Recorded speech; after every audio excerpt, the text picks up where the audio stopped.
Right, మనమందరం అలాగే ఉండగా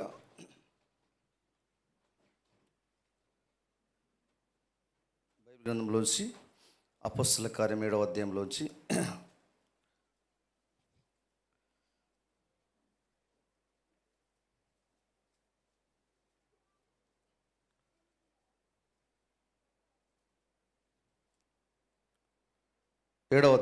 అపొస్తలుల కార్యం 7వ అధ్యాయంలోంచి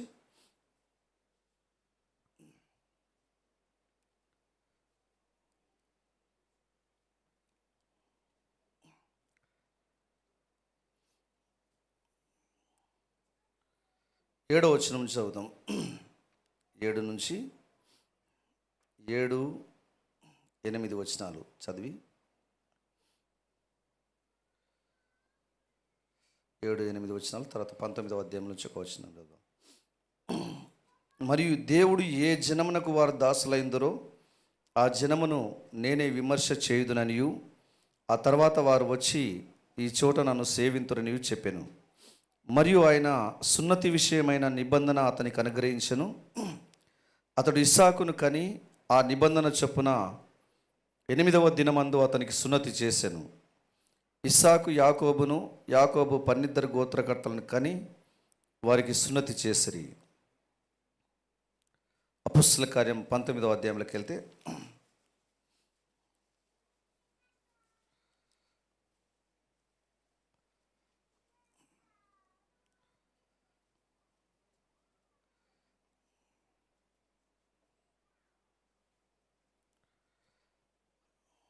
ఒకటి 2 వచనాలు చదువుదాం.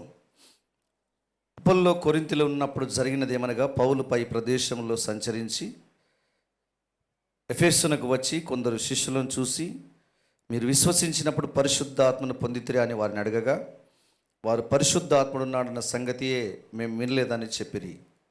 దేవుడి మాటలను దీవించును గాక. ప్రార్థన చేద్దాం.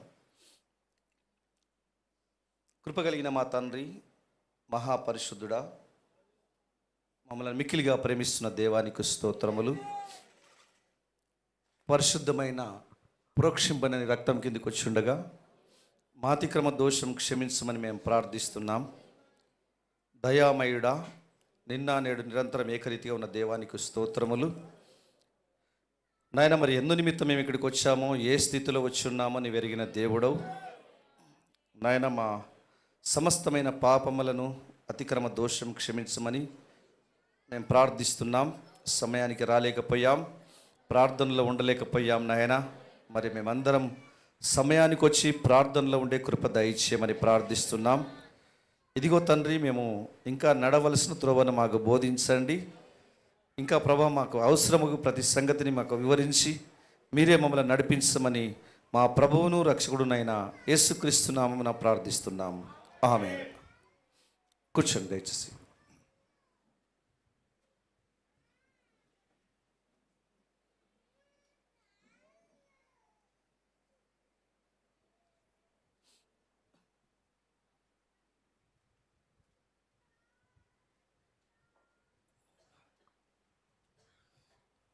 మంచిది పిల్లారా, మరి కొద్దిసేపు దేవుని యొక్క వాక్యాన్ని ధ్యానం చేద్దాం. పోయిన వారం మనం మరి కొన్ని కార్యాలు మనం చూసాం. ఏంటి పోయిన వారం అంశం ఏంటి? మనకు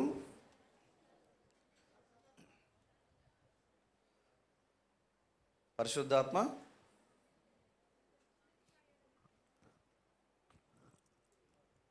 ఏ వర్తమానం చూసామండి?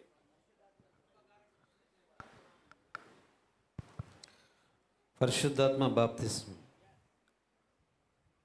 పరిశుద్ధాత్మ సున్నతికి గుర్తుగాని మాట్లాడి కరెక్ట్గా చెప్పండి. అంశం అంశం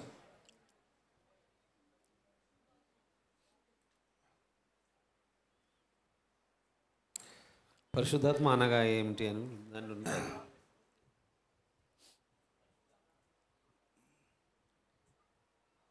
ఆదివారం చెప్పింది మళ్ళీ వినకుంటే ఇట్లే ఉంటుంది, దాన్ని ధ్యానం చేయకుంటే ఇట్లే ఉంటుంది,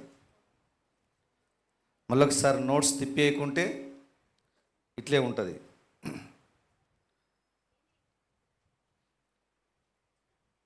ఒక ప్రవక్త చెప్పిన వర్తమానంలోంచి కూడా మనం చదవడం చూసాం, మనం చదివాం దాన్ని.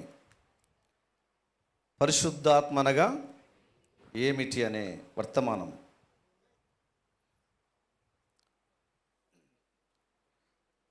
ఈ సిరీస్లో ప్రవక్త పరిశుద్ధాత్మ అనగా ఏంటి, పరిశుద్ధాత్మను మనం ఎట్లా పొందుకోవాలి అనేది ఒకటి, ప్రశ్నల జవాబులు పరిశుద్ధాత్మ పైన, అంటే పరిశుద్ధాత్మ ఎందుకొరకు ఇవ్వబడ్డదని, దాని తర్వాత ప్రశ్న జవాబులు, పరిశుద్ధాత్మ అయిన ప్రశ్నలు జవాబులు.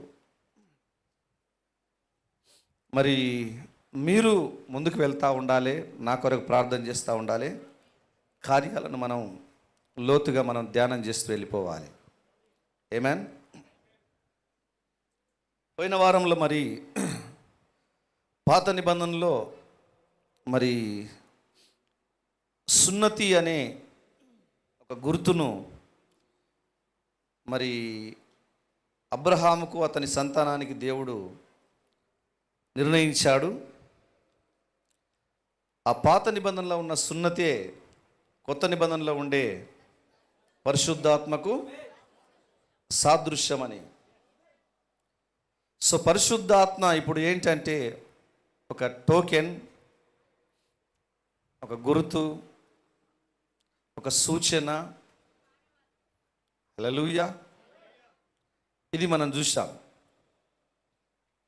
సరే, ఎవరైనా వినకుంటే ఆ వర్తమానాన్ని వినండి.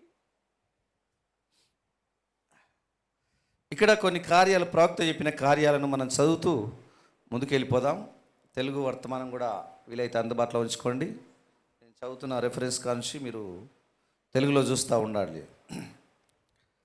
ఇంగ్లీష్లో 38 paragraph.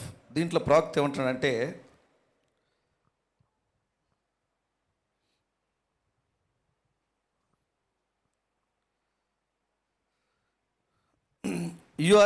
You are so different when the Holy Spirit comes on you. Until the mind of this world don't like you. They are against you.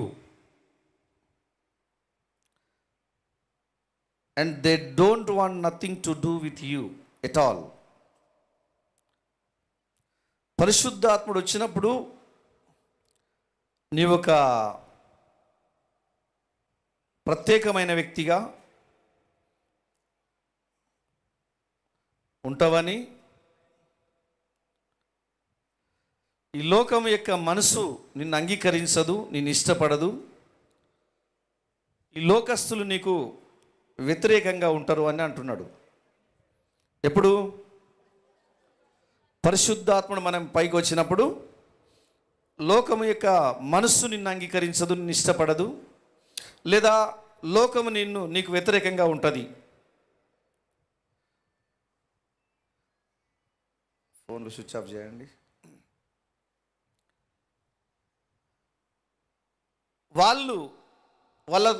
వాళ్ళకు పని లేదు, ఆ విధంగా ఉంటారు. చెప్తూ ప్రవక్త అంటున్నాడంటే, you are born of another world అంటున్నాడు. నీవు ఇంకొక ప్రపంచంలో నీవు పుట్టినావు అంటున్నాడు. పరిశుద్ధాత్మతో జన్మించినప్పుడు నీవు ఇంకొక ప్రపంచంలో నీవు పుట్టావంటున్నాడు.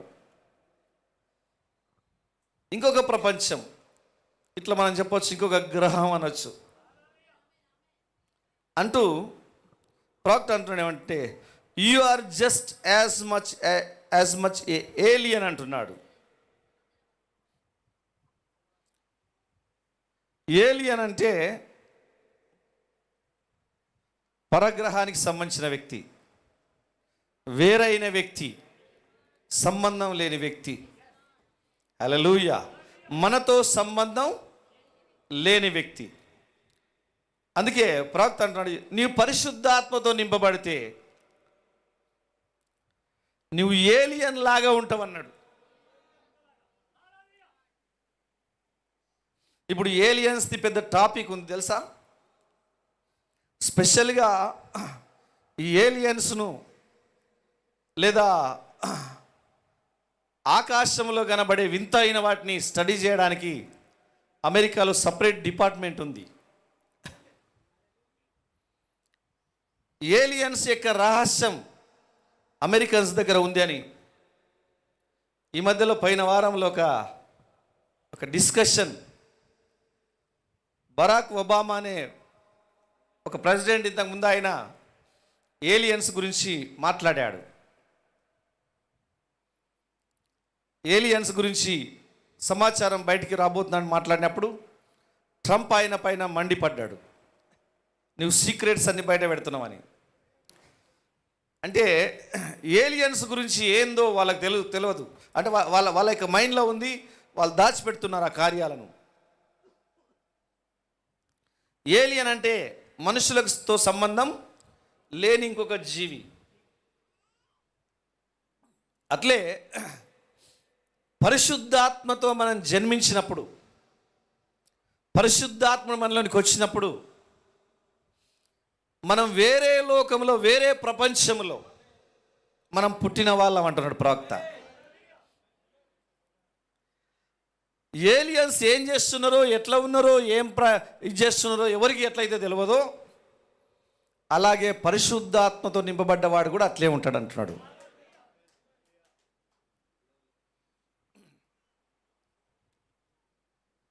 ఎంత గొప్ప మాట. ఇంకేమంటున్నాడు తెలుసా ప్రవక్త? 10 times more alien you would be. అంటే ఏలియన్ కంటే ఇంకా నీవు 10 రెట్లు ఎక్కువనట పరిశుద్ధాత్మతో నింపబడితే. ఇది ప్రవక్త పరిశుద్ధాత్మతో జన్మించి ఆయన వేరొక ప్రపంచంలో జన్మించిన వాడిగా ఉండి ఆయన ఇవన్నీ కూడా అనుభవించాడు తన జీవితంలో. కనుక ఆయన ఆ మాటలు చెప్తా ఉన్నాడు.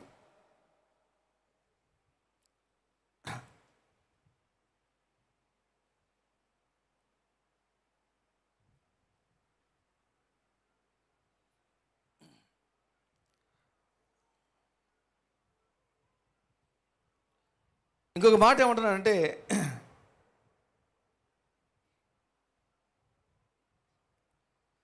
ఓకే, ఆఫ్రికా అడవులలో నువ్వు చాలా చివరికి వెళ్ళి లోతైన అడవులలోకి వెళ్ళినప్పుడు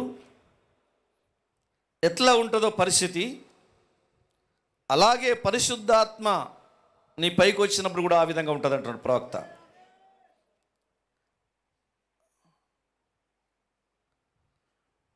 ఇట్స్ ఎ సైన్ అంటున్నాడు, it's a mark among the people అంటున్నాడు. ప్రజల మధ్యలో అది ఒక గుర్తుగా ఉంటుంది. నువ్వు సపరేట్గా ఉంటావు, నువ్వు ప్రజలు నిన్ను గుర్తిస్తారు, నీ పైన ఈ యొక్క హోలీ స్పిరిట్ ఉన్న సంగతి.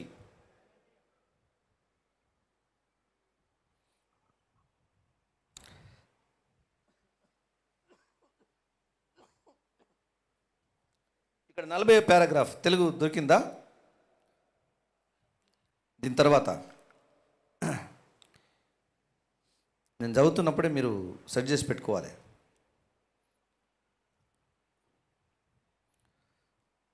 గలతీ 3వ అధ్యాయం గురించి ప్రవక్త ఇక్కడ మాట్లాడుతున్నాడు. ఒకసారి మీరు గలతీలకు రాసిన పత్రిక తీయండి బైబిల్లో.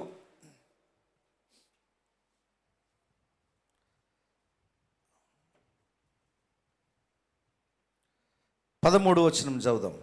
3వ అధ్యాయం 13 నుంచి.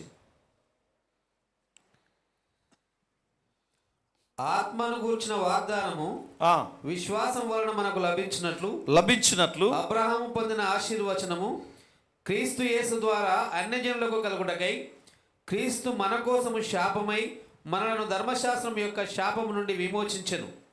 ఇందును గూర్చి మ్రాను మీద వేలైన ప్రతి వాడును శాపగ్రస్తుడని వ్రాయబడి ఉన్నది. సహోదరులారా, మనుష్యరీతిగా మాట్లాడుచున్నాను. మనుష్యుడు చేసిన 16వ వచనం. అబ్రహామునకును అతని సంతానమునకును వాగ్దానములు చేయబడెను. ఆయన అనేకులను గూర్చి అన్నట్టు నీ సంతానములకును అని చెప్పక, సంతానములకు అని చెప్పక ఒకని గూర్చి అన్నట్టే నీ సంతానమునకును అనెను. ఆ సంతానము క్రీస్తు. హల్లెలూయా. 29వ వచనం. మీరు క్రీస్తు సంబంధులైతే ఆ పక్షమందు అబ్రహాము యొక్క సంతానమై ఉండి వాగ్దాన ప్రకారము వారసులై ఉన్నారు. దేవునికి మహిమ కలుగును గాక. ఈ విషయాన్ని ప్రవక్త అబ్రహాము సంతానం గురించి మాట్లాడేటప్పుడు ఏమంటున్నాడంటే,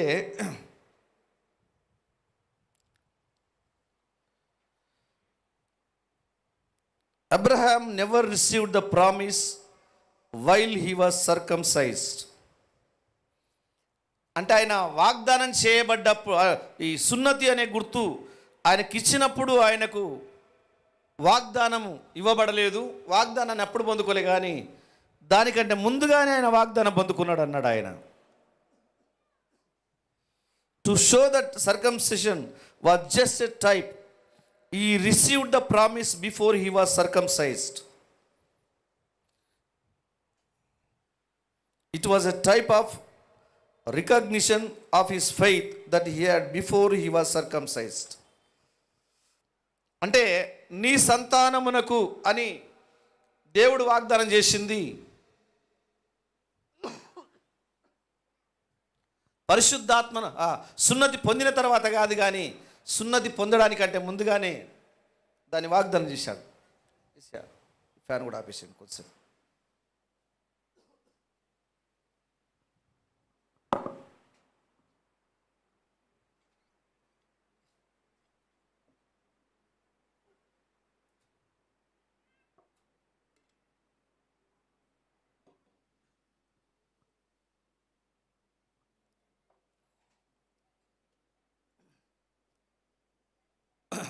కనుక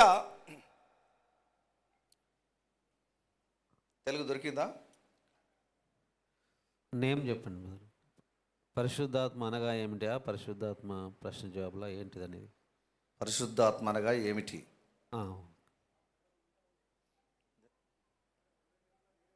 పేరాలు చేంజ్ ఉంటాయి, మీరు దొరకబట్టాలి. ఆ పేరాలు నేను చదివేది బ్రదర్ ఎక్కడ చదువుతున్నానో మీరు దొరకబట్టాలి. 41 చూడండి, ప్రవక్త ఏమంటే, now when we are in Christ, 42 పారాగ్రాఫ్లో, we become Abraham seed and are heirs with Christ, therefore no matter who you are, Jew or Gentile. నువ్వు యూదుడవైనా అన్యుడవైనా ఎవరైనా పర్లేదు, నువ్వు క్రీస్తులో ఉన్నావంటే నీవు అబ్రహాం యొక్క సంతానం అని ప్రవక్త అంటా ఉన్నాడు.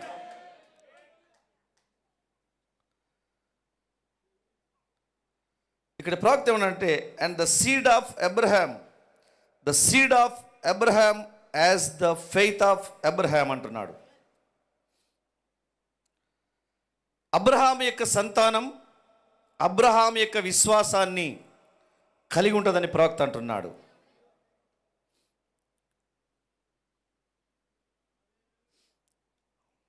సరే,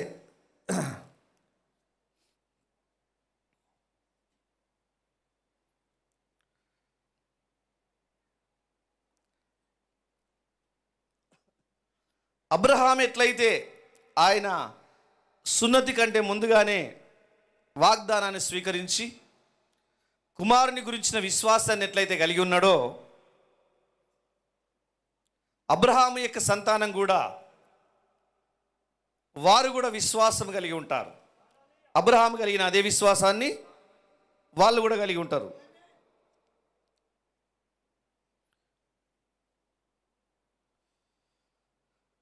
ఈ విషయాలు చెప్పుకుంటూ వచ్చి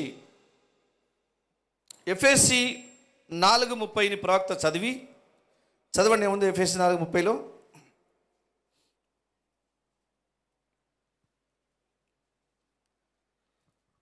దేవుని పరిశుద్ధాత్మను దుఃఖపరచకుడి, విమోచన దినం వరకు ఆయన యందు మీరు ముద్రింపబడి ఉన్నారు.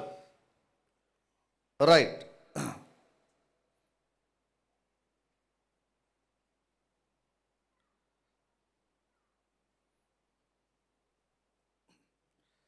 తెలుగులోకి వెళ్ళండి. తెలుగులో ఏం రాయబడింటుందో ఒకసారి మీకు 27వ పారాగ్రాఫ్కి వెళ్ళండి. 27.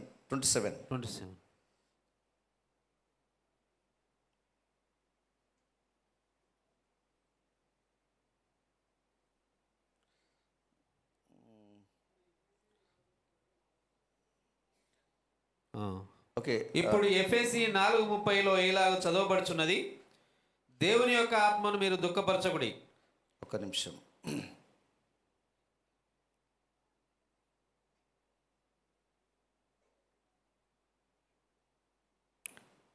26లో చదవండి. 26 నుంచి చదవండి. మరియు నీవు పరిశుద్ధాత్మ చే సున్నతి చేయబడినప్పుడు కూడా అది అలాగే నీకు చేయును. నీవు చేయరాదని అనుకుని క్రియలను అది చేయించును. దేవుని వాగ్దానమును తీసుకొని దేవుని నమ్మునట్లుగా అది నిన్ను చేయును. ఇప్పుడు అది వాగ్దానము మరియు గుర్తు, అంతేగాక అది ముద్ర. ఇప్పుడు నాతో కూడా రోమా తీయండి. మొదటగా ఎఫెసీ 4:30 చూడండి, మరియు 1 నిమిషం దాన్ని చదువుదాం. ఎఫెసీ 4:30లో ఇట్లున్నది, అనేకమైనవి ముద్రలని జనులు చాలా మంది చెప్పుట మీరు వినియుందురు. మీరు సంఘములోనికి వెళ్ళినచో ఆ సంఘము ముద్రను మీరు కలిగి ఉందురు. మరి ఒక ప్రత్యేక దినమును, సబ్బాతు దినమును ఆచరించుట దేవుని ముద్ర అని కొందరు ప్రజలందరూ.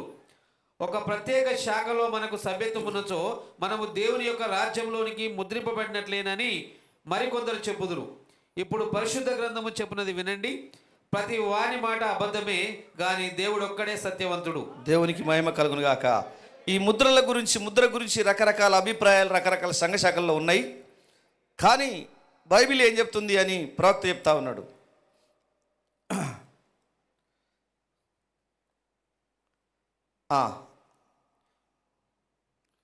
వాక్యం చదవండి. 27. ఇప్పుడు ఎఫెసీ 4:30లో ఇలాగ చదవబడుచున్నది, దేవుని యొక్క ఆత్మను మీరు దుఃఖపరచకుడి. విమోచన దినం వరకు మీరు దాని ద్వారా ముద్రించబడి ఉన్నారు. ఇప్పుడు నేను దీని మీద కొద్దిగా గట్టిగా మాట్లాడేదను. లీగలిస్టు సోదరులు ఇప్పుడు కొద్దిసేపు ఊరికే ఉండవలనని మనవి చేయుచున్నాను. చూచారా, ఆ ముద్ర ఎంతకాలం నిల్చునో మీరు గమనించారా? వచ్చే ఉద్యమం వరకు కాదు, లేక వచ్చేసారి మరో తప్ప జరిగే వరకు కాదు, మీ విమోచన దినం వరకు మీరు దేవునితో కూడా యునుటకు విమోచింపబడి ఉన్నారు. అంతవరకు పరిశుద్ధాత్మ మిమ్మును ముద్రించును. ఉజ్జీవము నుండి ఉజ్జీవం వరకు కాదు, కానీ నిత్యత్వము నుండి నిత్యత్వం వరకు మీరు పరిశుద్ధాత్మ చే ముద్రింపబడి ఉన్నారు. దేవునికి మహిమ కలుగును గాక. హల్లెలూయా. అది దేవుని యొక్క ముద్ర. చాలు. ఇక్కడ ఈ పరిశుద్ధాత్మ చేత మనం ఎప్పటి వరకు ముద్రించబడ్డామండి? అందరికి అర్థమైందా? ఎప్పటి వరకు? విమోచన దినం వరకు మనం ముద్రించబడ్డాం అంటున్నాడు బైబిల్ చెప్తుంది. ఆ విధంగా వచ్చే ఉజ్జీవం వరకు కాదు, మళ్ళొకసారి మనం పొరపాటు చేసేంత వరకు కాదు, ఈ ముద్ర చేత మనం విమోచన దినం వరకు ముద్రించబడతాం. హల్లెలూయా. కనుక మీరు విమోచన దినం వరకు మీరు ముద్రించబడ్డారు కనుక మీరు పరిశుద్ధాత్మను దుఃఖపరచకండి. ఎల్లుండి వరకు, వచ్చే మీటింగ్ వరకు, హల్లెలూయా, నువ్వు పడిపోయి తిరిగి లేచే వరకు అట్లా కాదు. ఒక్కసారి నీవు ముద్రించబడ్డావంటే విమోచన దినం వరకు నీవు ముద్రించబడ్డావు. అది మనం గుర్తుపెట్టుకోవాలి. ప్రవక్త అంటున్నాడు ఇప్పుడు, not from revival to revival, ఉద్యమం నుంచి ఉద్యమం వరకు కాదు, but from eternity to eternity, నిత్యత్వం నుండి నిత్యత్వం వరకు మీరు పరిశుద్ధాత్మతో ముద్రించబడ్డారు అంటున్నాడు. తర్వాత కొంచెం ముందుకు చదవండి. నీవు ఆయన దృష్టిలో కృపను పొంది ఉన్నావు, మరియు ఆయన నిన్ను ప్రేమించుచున్నాడు. ఆయన నిన్ను నమ్ముచున్నాడు.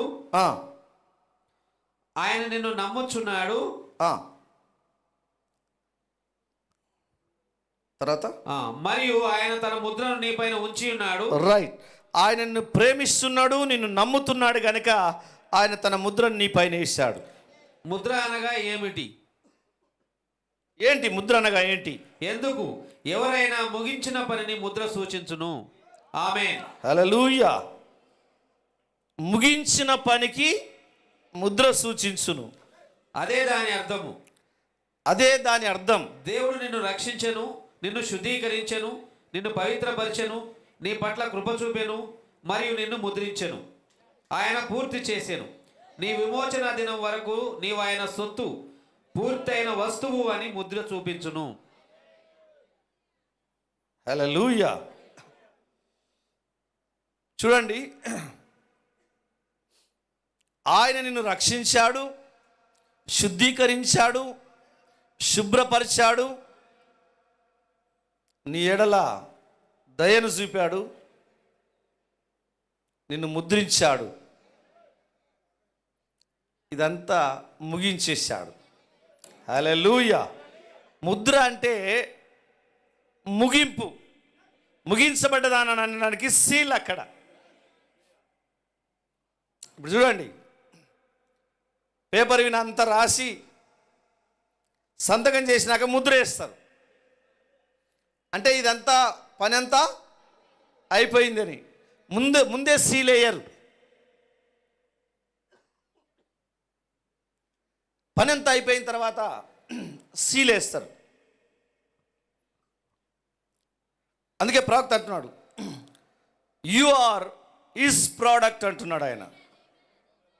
Until the day of your redemption, నీ విమోచన దినం వరకు నీవు ఆయన వస్తువు. హల్లెలూయా. ఆయన నిన్ను ఆల్రెడీ ముద్రించాడు పరిశుద్ధాత్మతో. కనుక విమోచన దినం వరకు నిన్నెవరు ముట్టుకోవడానికి వీల్లేదు. ఎందుకంటే నీవెవరి వస్తువు? ఆయనకి సంబంధించిన వాడవు. A sealed is a finished thing. పరిశుద్ధాత్మతో కానీ నువ్వు ముద్రించబడ్డావంటే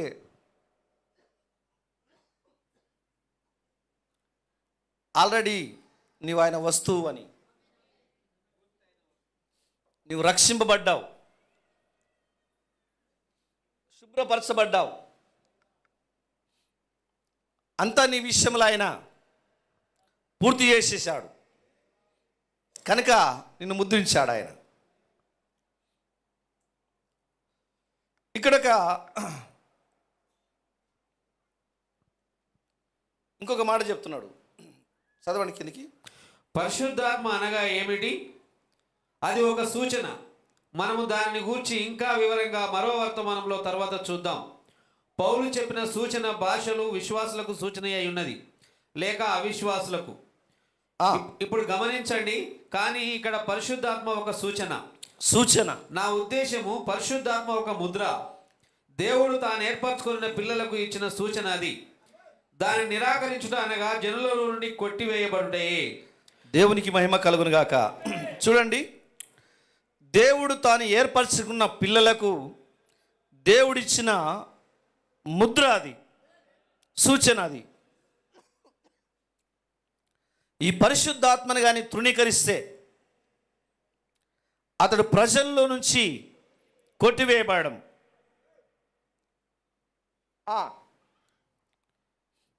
దాని పొందుడనగా లోకముతోను లోకంలో ఉన్న సమస్త వాటితోనూ తెగదెంపులు చేసుకున్నడే. అది దేవుని ముద్ర పొందిన ఉత్పత్తిగా తయారవుదు.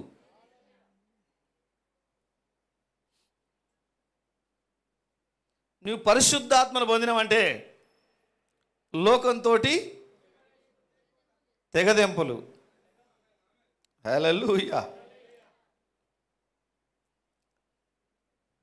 లోకంతో నాకు పని లేదు. ఆ ముద్ర నీవు పొందినావంటే లోకం నిన్ను మళ్ళా బతిలాడి లోకంలోకి తీసుకొని పోదు.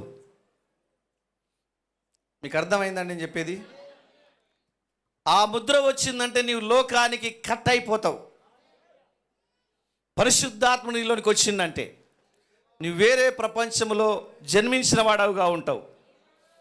వాళ్ళకు ఒక అన్యునిగా, వేరైన వ్యక్తిలాగా నీవు ఉంటావు. లోకంతో తెగదెంపులు అయిపోతాయి. నువ్వు లోకంతో మళ్ళీ రాసి పడలేవు. హల్లెలూయా. ఎందుకంటే ఆయన అన్ని విషయాల్లో నిన్ను సెట్ చేసి మొత్తం ఫినిష్ చేసి నీ విషయంలో తన పనిని ముగించి ఆయన ముద్రించాడు. రైట్. దాని తర్వాత ప్రవక్త ఆయన పనిచేసిన కంపెనీలో ఏం జరిగిందో ఒక ఉదాహరణ చెప్తాను. ఇదందరూ కూడా మీరు గుర్తుపెట్టుకోవాలి. ఒక రైల్వే శాఖలో నేను పనిచేసేవాడిని. హేరీ వాటర్బరీ అని పేరు. మరియు మేము కారు ఎక్కించేవారము. నా సోదరుడు డాక్ ఆ వెనుక నిలబడి ఉండేవాడు. కారు ఎక్కించుటకు సహాయం చేసేవాడు. ఒక కారుని ఎక్కించిన తర్వాత ఇన్స్పెక్టర్ వచ్చి దాన్ని తనిఖీ చేసేవాడు. అది సరిగ్గా ఉన్నదో లేదో, పడిపోయి బద్దలగునో లేదా మరే విధముగా ప్రమాదమునకు గురియగునో అని పరీక్షించేవాడు. కారు సంపూర్తిగా అమరినప్పుడే ముద్ర వేసేవాడు. అది కుదుపుల్లో కూడా చక్కగా శుభ్రంగా ఉండనని తలంచినప్పుడే ముద్ర వేయును. ఆ ప్రయాణంలో ఎంత అటు ఇటు కదిలినా లోపటి వస్తువు పాడవదని నిశ్చయంగా గ్రహించును. హల్లెలూయా.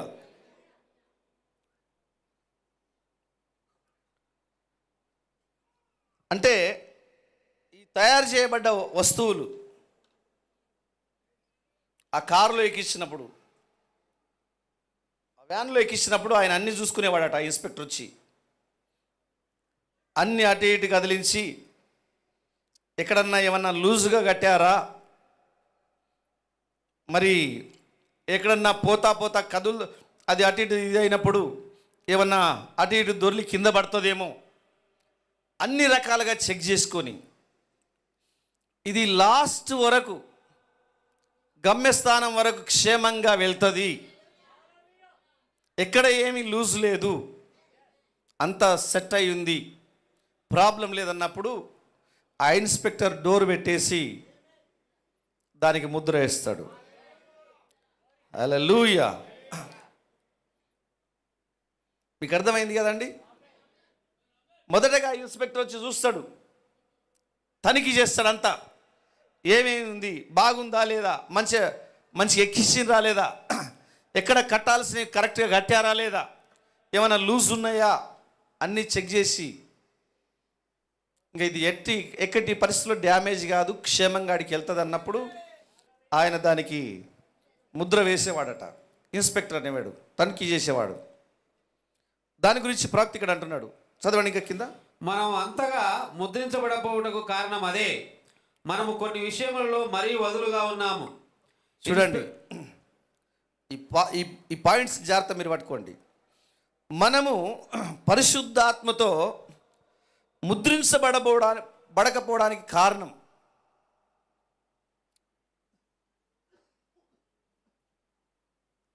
పరిశుద్ధాత్మ మనల్ని ముద్రించకపోవడానికి కారణం కొన్ని విషయాల్లో మనం వదులుగా ఉన్నమాట. ఇన్స్పెక్టర్ వచ్చి నీ జీవితమును పరీక్షించినప్పుడు కొన్ని విషయములలో నీవెంతో వదులుగా కనబడుచున్నావు. నీ ప్రార్థన జీవితము కొద్ది వదులుగా ఉన్నది. నీ ప్రార్థన జీవితం కొంచెం వదులుగా ఉన్నది. ఆ కోపము కొద్దిగా వదులుగా ఉన్నది. ఆ కోపం కొంచెం వదులుగా ఉన్నది. ఆ నాలుక కొద్దిగా వదులుగా ఉన్నది. నాలుక కొంచెం వదులుగా ఉన్నది. ఇతరుల గురించి మాట్లాడుట పోలేదు. అతడెన్నడూ ఆ కారుపై ముద్ర వేయడు. హల్లెలూయా. ఇంకా కొన్ని చెడు అలవాట్లు, కొన్ని చెడు సంగతులు, కొంత అసభ్యత మనస్సు ఆ కారు పైన ఆయన ముద్ర వేయడు. కానీ ప్రతిదీ దాని స్థానంలో ఉన్నప్పుడు చాలు. ఈ పారాగ్రాఫ్ చాలా జాగ్రత్త వినండి. ప్రవక్త చెప్తున్నది,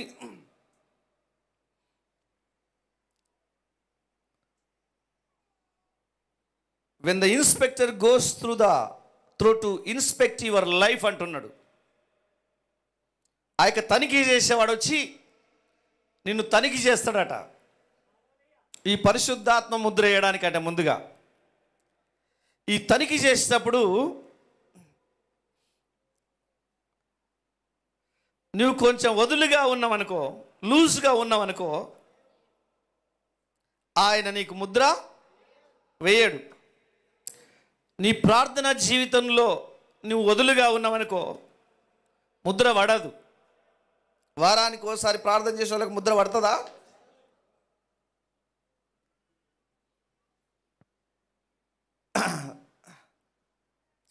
తినేటప్పుడు ప్రార్థన, పడుకునేటప్పుడు నిమిషం ప్రార్థన చేసుకునేటోళ్ళకి ముద్ర. నీ లైఫ్ను ఆయన తనిఖీ చేస్తున్నాడు. ఆయన అందరు ఉన్నారా ఇక్కడే ఉన్న వాళ్ళు? ఆమెను చెప్పండి. నీ జీవితాన్ని ఆయన ఏం చేస్తున్నాడు? తనిఖీ చేస్తున్నాడు. నీ ప్రార్థనా జీవితం సరిగా లేకుంటే, వదులుగా ఉంటే ఆయన నీకు ముద్ర వేయడు.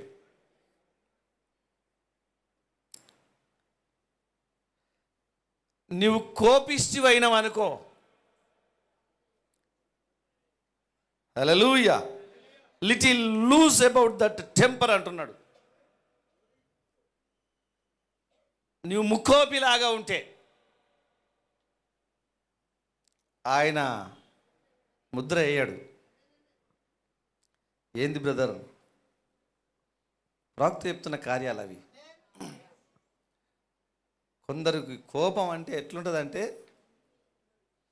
విన్నింటనే ఒక రకంగా అవుతారు. ఇట్లాంటి కోపంతో ఉండే వాళ్ళను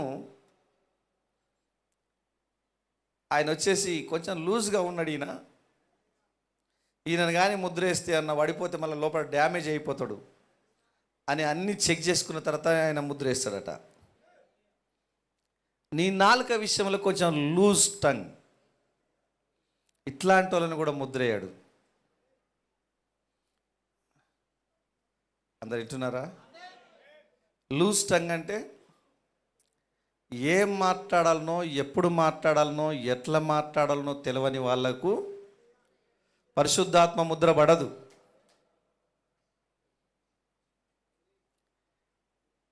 ఏం మాట్లాడాలనో, ఎప్పుడు మాట్లాడాలనో, ఎట్లా మాట్లాడాలనో తెలియని వారికి పరిశుద్ధాత్మ ముద్ర వేయడు, పరిశుద్ధాత్మ ముద్ర పడదు. నీ యొక్క జీవితాన్ని ఆయన తనిఖీ చేస్తున్నాడు, ఇన్స్పెక్టర్ వచ్చి.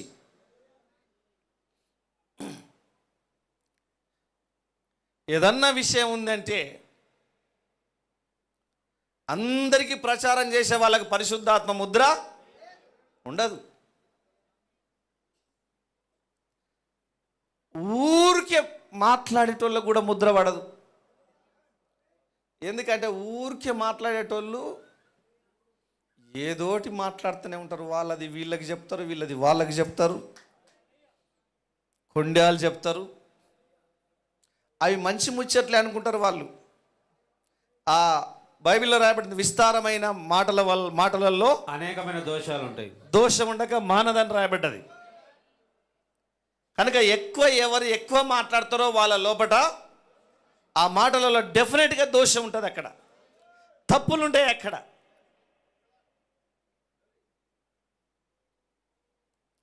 ఏదన్నా తెలిస్తే దాన్ని లోపల పెట్టుకోరు. కాకుల కంటే డేంజర్ అసలు.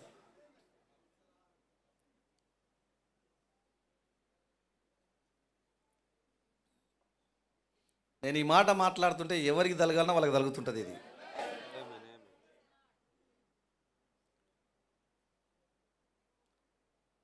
ఇటువై వీళ్ళకంటే ఇస్తారు, అటువై వాళ్ళకంటే ఇస్తారు, అటువై వాళ్ళకంటే ఇస్తారు.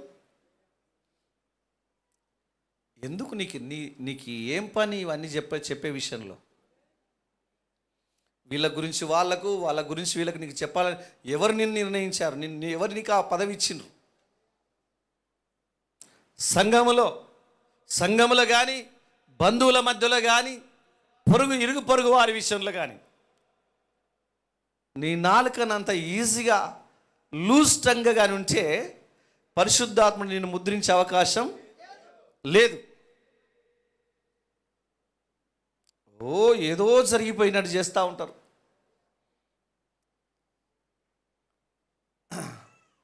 వీళ్ళకి కానీ ఒక సాటింపు ఉద్యోగం కానీ ఇస్తే, సాటింపు ఉద్యోగం ఇచ్చి ఒక కారు ఇచ్చి పెట్రోల్ పోయాలి. వాడలు, వీధులు, ఊర్లు, పట్టణాలన్నీ వీళ్ళే. ఇక బీ కేర్ఫుల్.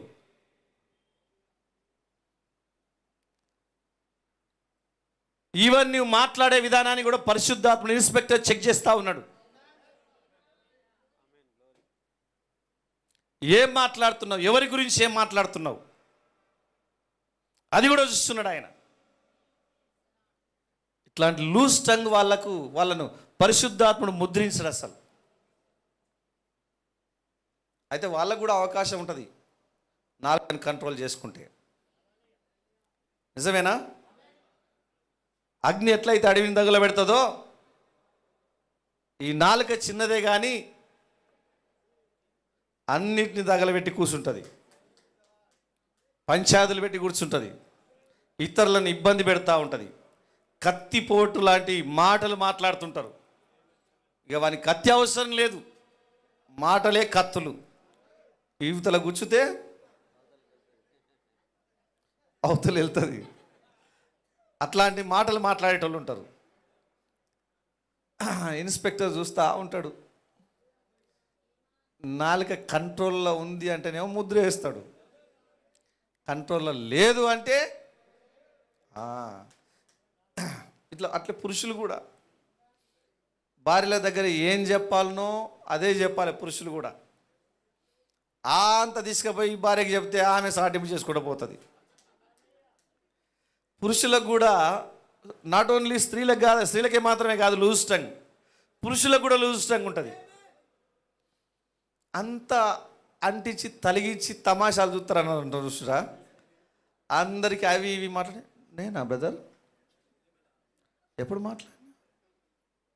నేను మాట్లాడలేదు. నేను అట్లాంటూ నేనా? నీవు ఎవరినో మోసం చేయొచ్చు కానీ ఇన్స్పెక్టర్ని మోసం చేయలేదు. చాలా జాగ్రత్త. దాంతోపాటు ప్రవక్త అంటున్నాడు, సమ్ డర్టీ హ్యాబిట్స్ అంటున్నాడు. కొన్ని మురికి అలవాట్లు, చెడు అలవాట్లు, వీటిని కూడా పరిశుద్ధాత్ముడు తనిఖీ చేస్తున్నాడు. ఈ డర్టీ హ్యాబిట్స్ ఉంటే ఆయన ముద్ర వేయడు. సమ్ వైల్డ్ థింగ్స్ అంటున్నాడు. అసహ్యమైన కార్యాలు ఏమన్నా ఉంటే కూడా ముద్ర వేయడు. వల్గారిటీ మైండ్, నీ యొక్క మనసు అసభ్యతతో నిండి ఉంటే అట్లా కూడా ఆయన he can't seal the car అంటున్నాడు. ఆయన ముద్రేసే అవకాశమే లేదు. నీ డర్టీ హ్యాబిట్స్ పోవాలి, బయటికి వెళ్ళిపోవాలి. చెడ్డ అలవాట్లు, అలవాటు అంటే ఎప్పటికీ చేసుకుంటూ ఉండేది అలవాటు, అది మురికి అలవాట్లు, అసహ్యమైన కార్యాలు, అసభ్యమైన మైండ్. కొందరి మైండ్ పొద్దున్న లేస్తే సాయంత్రం వరకు అదంతా అంత అసభ్యమైన కార్యాలతో నిండి ఉంటుంది. అసహ్యమైన అలవాట్లు, అసహ్యమైన కార్యాలు. ఆయన నీ నాలుకనే మాత్రమే కాదు చూసేది, నీ మైండ్ని కూడా చూస్తూ ఉన్నాడు ఆయన, నీ అలవాట్లను కూడా చూస్తూ ఉన్నాడు ఆయన. ఈ యొక్క అసభ్యమైనవి, అసహ్యమైనవి కానీ నీ జీవితంలో ఉంటే ముద్ర పడదు. కొంచెం జాగ్రత్తగా విందాం ఈరోజు వర్తమానం, ప్రవక్త చెప్పిన కార్యాలన్నింటినీ.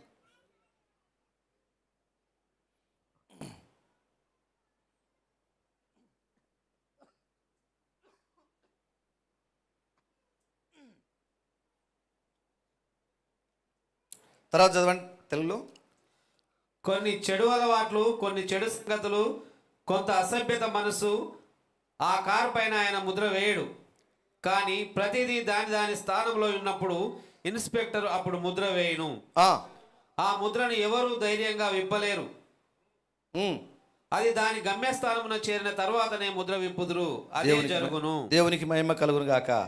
మధ్యలో ఎవరు కూడా ఆ ముద్ర విప్పడానికి లాస్ట్ గమ్యస్థానంకి వెళ్ళిన తర్వాతనే ముద్ర విప్పుతారు. నా అభిషక్తుని అంటుకొనవద్దు, నా ప్రవక్తలకు ఏ హాని చేయవద్దు, ముద్రించబడిన ఏ మిక్కిలి అల్పులకు హాని చేయవాని మెడకు తిరగటి రాయి కట్టబడి సముద్ర అగాధములో పడవేయట మేలు. దాని యొక్క భావం ఏంటో మీరు గ్రహించారా? పరిశుద్ధాత్మతో ముద్రించబడ్డ వాళ్ళు నా అభిషక్తులకు హాని చేయకూడదు. అభిషక్తుడు అంటే పరిశుద్ధాత్మతో నింపబడ్డవాడు. పరిశుద్ధాత్మతో నింపబడ్డ ప్రవక్తలకు, హల్లెలూయా, టచ్ నాట్ మై అనాయింటెడ్, నేను ఎవరినైతే అభిషేకించానో వాళ్ళను, ప్రవక్తలకు హాని చేయకూడదు. పరిశుద్ధాత్మతో నింపబడిన విశ్వాసులకు కూడా ఎవరు కూడా వాళ్ళని అభ్యంతరపరచకూడదు. అభ్యంతరపరిచే వాళ్ళు మెడకు తిరగటి రాయి కట్టుకొని లోతైన సముద్రంలో పడుట మేలు. అమ్మో ఎంత డేంజర్ చూడండి. అందరు వింటున్నారా? నిద్ర ఏం పోతలేరు కదా. పరిశుద్ధాత్మతో నింపబడిన వారికి వ్యతిరేకంగా మాట్లాడేవాళ్ళు, వాళ్ళకు అభ్యంతరాలు కలగజేసేవాళ్ళు మెడకు తిరగటి రాయి కట్టుకొని లోతైన సముద్రంలో పడటం మేలట వాళ్ళకు. ఏం మేలది అంటే, తిరగటి రాయి ఎందుకు కట్టుకోవాలి? నువ్వు గజ ఈత కానీ అయి ఉండొచ్చు బహుశా. గజ ఈతగాడు కూడా పైకి లేవకూడదు. వాడు కూడా ఎక్కడికి వెళ్ళాలి? పైకి లేవకూడదు. అది వానికి మేలు. లేవకుండా అడుగుకి వెళ్ళి చావడమే అంటే దానికంటే డేంజర్ ఉంటుంది అన్నట్టు అర్థం. ఒకవేళ అభ్యంతరం చెప్తే మెడ తిరగటి రాయి కట్టుకొని అగాధములో, సముద్రంలో, లోతైన సముద్రంలో పడడం అది అతనికి మేలంటే దానికంటే చాలా డేంజర్గా ఉంటుంది అతనికి తీర్పని.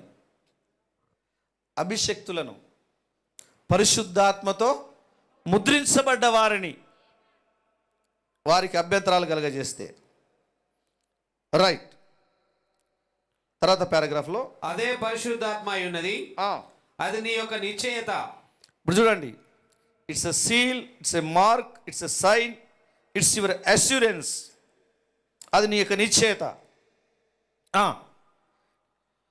అది నీ యొక్క సాక్షి, అది నీ యొక్క రక్షణ, అది నీ యొక్క సాక్షి. It's your protection, it's your witness. అది నీ యొక్క ముద్ర, నీ యొక్క ముద్ర, అది నీ యొక్క గురుతు. గురుతు. నేను పరలోకములకు చెందిన వాడను, దయ్యం ఏమి చెప్పినా ఖాతరు చేయను, ఎందువలన ఆయన నన్ను ముద్రించెను. దేవునికి మహిమ కలుగును గాక.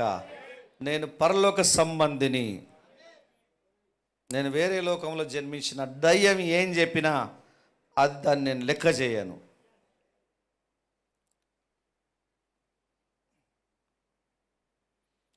తర్వాత నేను ఎక్కడెక్కడ చదువుతున్నాను చూడండి.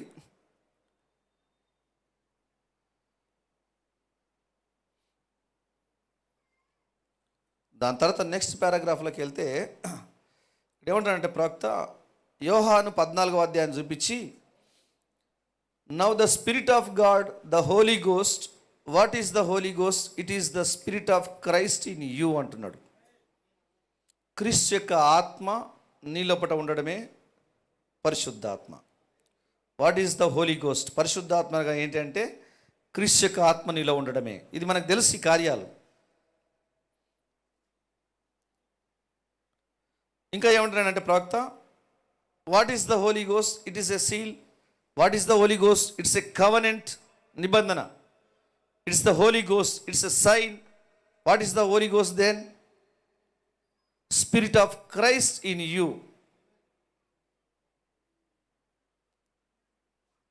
ఇంకా కాలం తర్వాత లోకం నన్ను చూడదు, మీరు నన్ను చూస్తారు, మీరు నన్ను చేర్చుకుంటారు, నేను మీతోను మీలోను యుగ సమాప్తి వరకు ఉంటానన్నాడు ఆయన.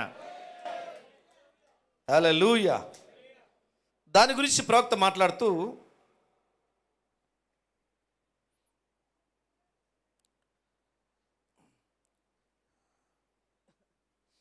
and if that spirit living in Jesus Christ made him do and act the way he did, you will have some general idea how it will do when it's in you, because that life cannot change. It will go from body to body, but it cannot change. It's a nature. It's a God అంటున్నాడు. క్రీస్తులో ఉన్న ఆత్మ, క్రీస్తులో ఉండి ఎట్లయితే ఆయనను జీవింపజేసిందో అదే పరిశుద్ధాత్ముడు కానీ నీలో జీవిస్తే అదే జీవితాన్ని నువ్వు మళ్ళీ జీవిస్తావు అంటున్నాడు ఆయన. ప్రవక్త అంటున్నాడు, it will go from body to body అంటున్నాడు. 2000 సంవత్సరాల క్రితం యేసుక్రీస్తు అనే ఆ శరీరంలో నివసించాడు ఆయన. ఆయన పోయిన తర్వాత ఆ శరీరంలోంచి ఈ శరీరాల్లోకి వచ్చిండు ఆయన. ఆయనలో ఆ శరీరంలో ఏ ఆత్మ నివసించాడో అదే ఆత్మ ఈ శరీరాల్లో నివసిస్తే అప్పుడు ఆయనలో ఉండి ఏ కార్యాలు చేశాడో ఇప్పుడు కూడా అవే కార్యాలు చేస్తాడు అంటున్నాడు ఆయన. పరిశుద్ధాత్ముడు శరీరం నుంచి శరీరంలోకి మారుతున్నాడు ఆయన. ఇక్కడ నా శరీరంలోంచి మీ శరీరంలోకి కాదు, ఇది యేసుక్రీస్తు శరీరంలోంచి వధువు శరీరంలోకి వస్తున్నాడు ఆయన. అంటే మన శరీరాల్లోకి వచ్చాడు ఆయన. ఆయనలో ఉండి ఏం చేశాడో మన శరీరంలోకి వస్తే మనలో కూడా అదే చేస్తాడు ఆయన. నిజమేనా?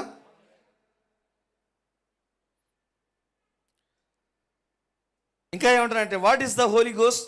It is Christ in you. క్రీస్తు నీ లోపట ఉండడం. ద కంఫర్టర్ అంటే ఆదరణకర్త. ఎవరు? పరిశుద్ధాత్మనే ఆదరణకర్త. ఆదరణకర్త అన్న పరిశుద్ధాత్మ అన్న ఒకటే. ఈ పరిశుద్ధాత్మనే యోహాన్ రాసిన మొదటి పత్రికలో ఏం రాశాడో చూడండి. యోహాన్ రాసిన మొదటి పత్రిక పేజ్ నంబర్ 221. మొదటి పత్రిక 2వ అధ్యాయం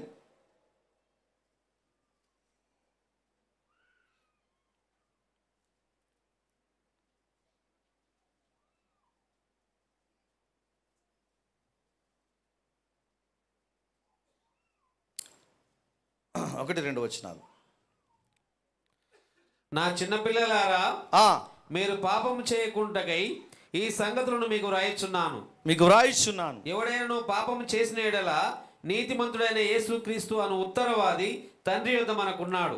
నీతిమంతుడైన యేసుక్రీస్తు అను ఉత్తరవాది తండ్రి యొద్ద మనకున్నాడు. ఆయనే మన పాపములకు శాంతికరమై ఉన్నాడు. హల్లెలూయా.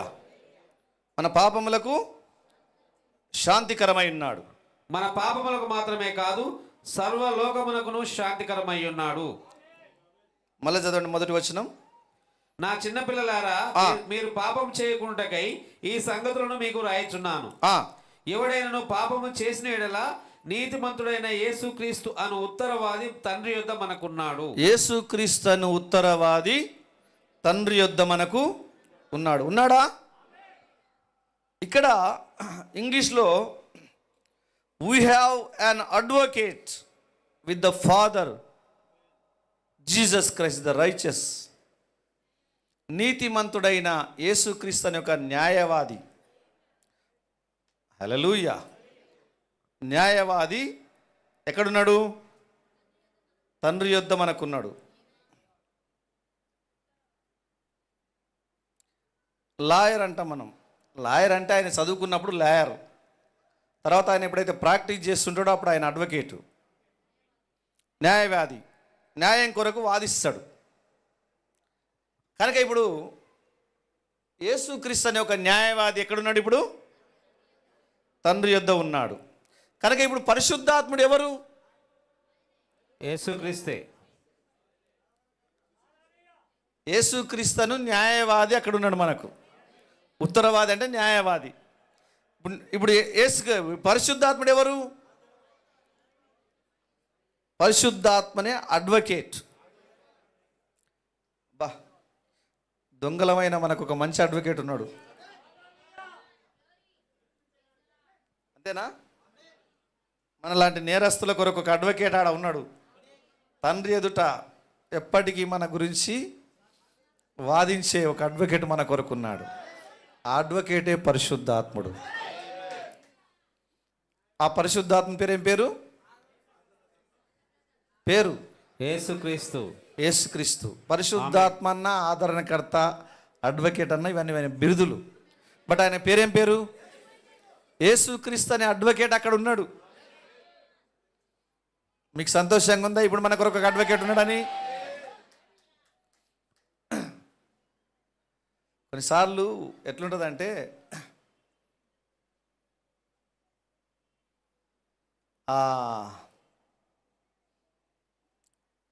ఒక దొంగ జైల్లో ఉంటే వాళ్ళ బంధువులు వచ్చారు, నాకు ఆయన తెలిసిన వాళ్ళు వచ్చారు నా దగ్గరికి.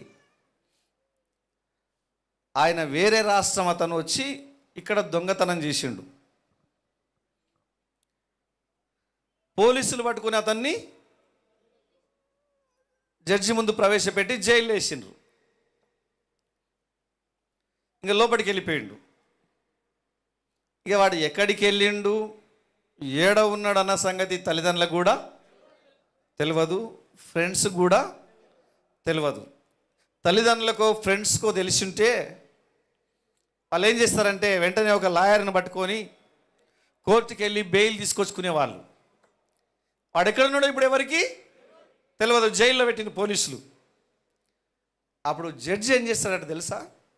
నేను ఫస్ట్ టైం విన్నా. ఆ జడ్జి ఏం చేస్తాడంటే ఇతని కొరకు ఒక న్యాయవాదిని జడ్జి పెడతాడట. ఒక లాయర్ను, ఒక అడ్వకేట్ను జడ్జే పెడతాడట. ఆ పబ్లిక్ ప్రాసిక్యూటర్ కూడా కాదు, స్పెషల్గా ఈ అందరి పక్షాన వాదించే జడ్జిలు, న్యాయవాదులు ఎట్లా అంటారో అట్లాంటి ఒక లాయర్ను, ఒక జడ్జి, ఒక అడ్వకేట్ను ఈ జడ్జే పెడతాడట. అప్పుడు అతని పక్షాన అతని దగ్గరికి వెళ్ళి, ఆ జైలుకి వెళ్ళి అతని గురించి వివరాలని సేకరించుకొని, అతడు చేసిన తప్పులేంటి, విషయాలేంటి అవన్నీ తెలుసుకొని అతని పక్షాన ఈ జడ్జి ఎదుట ఈ అడ్వకేట్ వాదిస్తాడట. వాదించి అతనికి బెయిల్ తీసుకొస్తాడు. దేవునికి మహిమ కలుగునుగాక. ఎందుకంటే వాదనలు వినకుండా ఇవన్నీ చేయకుండా అతను నేరస్తునిగా లోపటేసి అట్లే శిక్ష విధించేది కాదు. అది అతను నిజంగా నేరం చేసిండా లేదా ఏంటి అనే విషయం ఈ జడ్జి కూడా తెలుసుకోవడానికి అతని పక్షాన, నేరస్తుని పక్షాన ఒకరిని పెడుతున్నాడు. మన దేవుడు, మన న్యాయాధిపతి అయిన దేవుడు కూడా మనకు ఏ లాయర్ లేనప్పుడు, ఏ అడ్వకేట్ లేనప్పుడు మన పక్షాన ఒక అడ్వకేట్ను దేవుడే పెట్టాడు. అడ్వకేట్ ఎవరంటే పరిశుద్ధాత్ముడే అడ్వకేట్. పరిశుద్ధాత్ముడు కానీ లేకుంటే నువ్వు నేరస్తునివే, నీకు శిక్ష పడాల్సిందే, లోపలికి వెళ్తావు.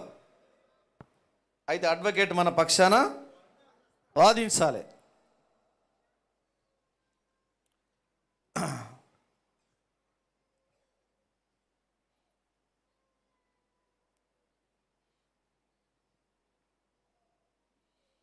ప్రవక్త అంటాడు, is our advocator, is our attorney, he stands there and pleads for us. మన కొరకు వేడుకుంటా ఉంటాడు. We don't plead for our self. నేరస్తుడు తనకు తానే వాదించుకోలేడు, వేడుకోలేడు. అక్కడ నేరస్తు వచ్చిన మీ అడ్వకేట్ ఎవరైనా వచ్చిందా అని అడుగుతాడు, లేకుంటే ఒక అడ్వకేట్ పెట్టుకొని రాపంటాడు. అంటే ఈ నేరస్తుని తరపున ఒక అడ్వకేటు ఉండాలి. నీ అందరికి నువ్వు వేడుకునే పరిస్థితి లేదు అక్కడ. Because the Holy Ghost in us pleads for us. మనలో ఉన్న పరిశుద్ధాత్ముడు మన కొరకు వేడుకుంటా ఉంటాడు. ఆయన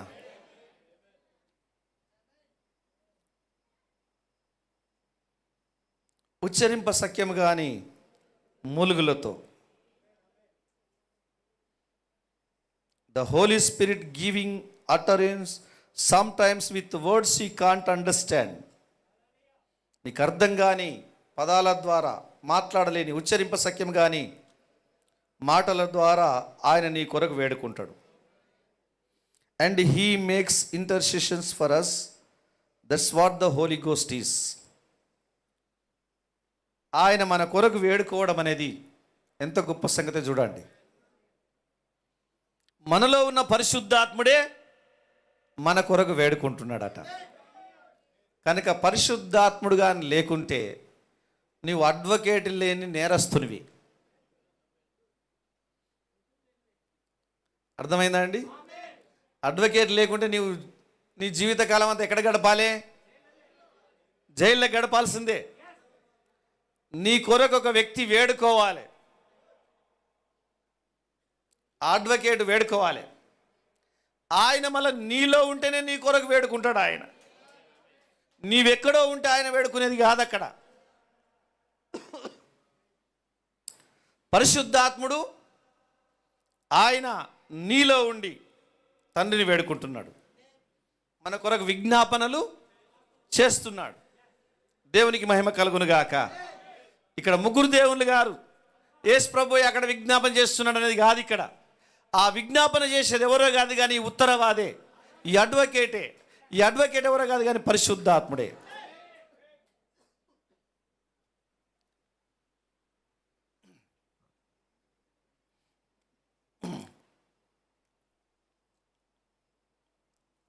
ఆయన శాశ్వతంగా మన కొరకు అడ్వకేట్గా ఉండి మన పక్షాన విజ్ఞాపన చేస్తున్నాడని ప్రవక్త అంటున్నాడు.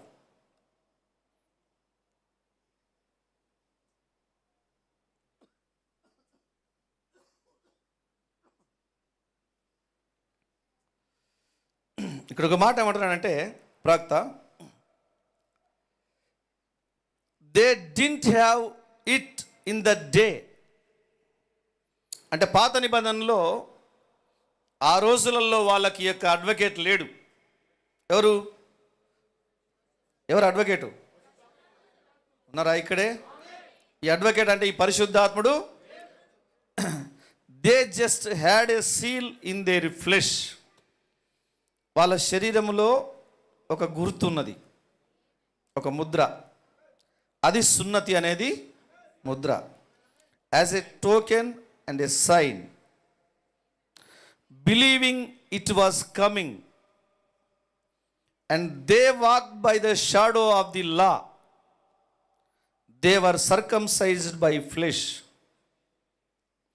పాత నిబంధనలో ఉన్న వాళ్ళు సున్నతి చేసుకున్నప్పుడు వాళ్ళు ఒక ఛాయలో నడుస్తున్నారు. నిజస్వరూపమైన ఒక గురుతు రాబోతున్నాడు, ఒక అడ్వకేట్ రాబోతున్నాడు. హల్లెలూయా. మీరు చూశారు కదా, పాత నిబంధనలో పోయినసారి మనం చూసాం, మోషే పిలుపు అందుకొని సేవకి వెళ్తా ఉంటే యెహోవా దూత మార్గ మధ్యములో మోషేని చంపడానికి నిలబడ్డాడా? అయితే ఎందుకు నిలబడ్డాడంటే మోషే కుమారునికి సున్నతి లేదు. ఇప్పుడు మోషేను రక్షించింది ఎవరు అంటే ఇప్పుడు ఆ సున్నతి అనే గుర్తే ఆయన రక్షించింది. సున్నతి లేకుంటే మోషే కూడా నేరస్తుడే. కుమారునికి సున్నతి లేకుండా వెళ్తున్నాడు. కృప కలిగిన దేవుడు మళ్ళా ఆయననే ఆ నేరస్తుని తరపున ఒక అడ్వకేట్ని పెట్టాడు అక్కడ. సిప్పోరాకెట తెలిసింది సున్నతి చేస్తేనే ఆయన బతుకుతాడని? She got revolution. ఆమె ఆ బయలుపాటును పొందుకున్నది. ఆమె దేవుడే ఆమెకు ఆ బయలుపాటు ఇచ్చాడు. నేరస్తుని చూశాడు, నేరస్తుడు చచ్చిపోయేటట్టున్నాడు అనుకొని నేరస్తుని పక్షాన ఒక అడ్వకేట్ని పెట్టిండు మళ్ళీ ఆయన. ఇప్పుడు నేను చెప్పినట్టు దొంగ జైల్లో ఉన్నాడు, వాడు అక్కడే పోయేటట్టున్నాడు, వాని పక్షాన ఒక అడ్వకేట్ని పెడదామని జడ్జి ఎట్లయితే పెట్టిండో, మోషేను చంపే పరిస్థితుల్లోకి వచ్చినప్పుడు అదే దేవుడు మళ్ళా మోషే భార్య అయిన సిప్పోరాకు బయలుపాటించి సున్నతి చేసి భర్తను రక్షించింది. హల్లెలూయా. ఇదే దేవుడు. ఆ సున్నతే ఆ రోజు వాళ్ళకి అడ్వకేట్. సున్నతి లేని జనులు తన ప్రజల్లోంచి కొట్టివేయబడతారు. దేవుని ప్రజల్లో ఉండడానికి వీల్లేదు. ఆ రోజున సున్నతే వాళ్ళని రక్షించేది. ఆ సున్నతి ఏంటంటే రాబోయే పరిశుద్ధాత్మకు ఛాయగా, నీడగా ఉన్నది. అది రాబోయే దినాల్లో ఒక అడ్వకేట్ వస్తాడు, ఆయన ప్రజలను కాపాడతాడని. దేవునికి మహిమ కలుగును గాక. మనం ఎప్పుడైనా మనకు అడ్వకేట్ కావాలి, పరిశుద్ధాత్ముడు కావాలని ఎప్పుడైనా కోరుకున్నామా? మనం కోరుకోలే. ఆయనే యోవేలు ప్రవక్త ద్వారా ప్రవచనం చెప్పాడు. అంత్య దినముల యందు నా ఆత్మను ప్రజలందరి పైన గుమ్మరిస్తానన్నాడు ఆయన. ఇదిగో నా తండ్రి వాగ్దానం చేసింది మీ మీదికి పంపుతున్నానని చెప్పేసి యేసుక్రీస్తు చెప్పాడు.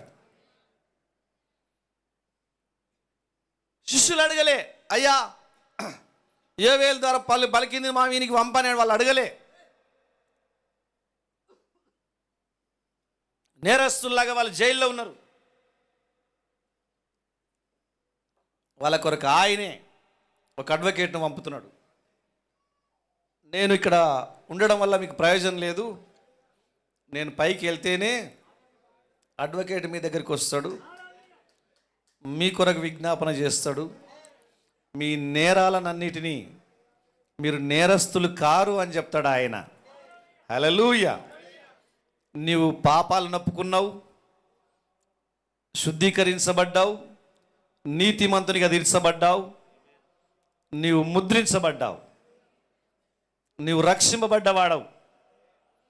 ఆ ముద్ర, నువ్వు రక్షింపబడ్డావు, నువ్వు ఏ నేరం చేయలేదు, ఏ తప్పు చేయలేదు అని ఈ అడ్వకేట్ ఏం చేశాడంటే ఆయన దగ్గర వేడుకుంటాడు ఆయన. నిజమేనా? ఈ అడ్వకేట్స్ కూడా ఇట్లే రాస్తారు. మీరు ఆడికి వెళ్తే వాడు చెప్పిన తప్పని కొట్టేసేస్తాడు. ఈయన పైన నేరస్థాపన చేస్తున్నవాడు అవి నేరాలుగా ఉన్నా అవి నిజమైనవి కూడా అయినా కూడా ఈ అడ్వకేట్ ఏం చేస్తాడంటే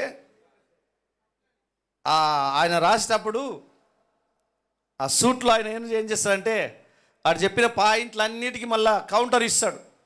అది తప్పు, అది తప్పు, అది తప్పు, కావాలని నా క్లయింట్ పైన వాళ్ళు నేరస్థాపన చేస్తున్నారు వాళ్ళు అని ఈయన చెప్తా ఉంటాడు. కొంచెం తెలివిగల్లోడైతే అవి నిజమైన తప్పును కొట్టేస్తాడు. ఇక్కడ మన అడ్వకేటు హల్లెలూయా, వాళ్ళ నేరస్తులే కానీ వాళ్ళ కొరకు నేను వెల చెల్లించాను. హల్లెలూయా. ఆయన జడ్జి ఆడ కూర్చుంటాడు, అంతలోపే నేరం మోపేవాడు వస్తాడు. పాస్టర్ జోసెఫ్ ఇట్లా చేసిండు అని చెప్పేసి వాడు వచ్చి ఒక పిటిషన్ ఇస్తాడు జడ్జికి. అక్కడే నాయక అడ్వకేట్ అక్కడ ఉంటాడు. పాస్టర్ జోసెఫ్ ఏం చేయలేదు, ఆయన నీతిమంతుడు, ఆయన కొరకు నేను ఎప్పుడో వెల చెల్లించాను, అయిపోయింది అంటాడు ఆయన. నాది అయిపోయిన తర్వాత ఇంకొకటి పట్టుకొస్తాడు వాడు రోజు ఎన్ని కేసులు పట్టుకొస్తాడో ఒక్కడే, అన్ని కేసులకు ఒక్కడే అడ్వకేట్ వాదిస్తూ ఉంటాడు మన పక్షాన్ని. దేవునికి మహిమ కలుగును గాక. మన న్యాయాధిపతి చాలా అద్భుత కార్యాలు మన ఎడలు చేస్తున్నాడు. ప్రవక్త అంటున్నాడు,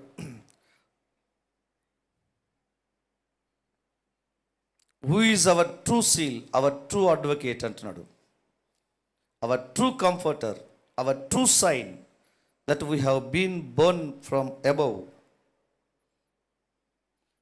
Peculiar, odd people, acting funny, taking God at His word, calling everything else wrong. Hallelujah. మన అడ్వకేటు, నిజమైన ముద్ర, నిజమైన ఆదరణకర్త, నిజమైన సూచన. హల్లెలూయా. మనకు పరలోకము నుంచి మన పైకి వస్తుంది. మనం పరలోకం నుంచి జన్మించిన వాళ్ళం మనం. We have been born from above. Peculiar, ప్రత్యేకమైన ప్రజలం. ఆడ్ పీపుల్, వింతైన ప్రజలం. ఒక వింత చేష్టలు చేస్తూ ఉంటాం.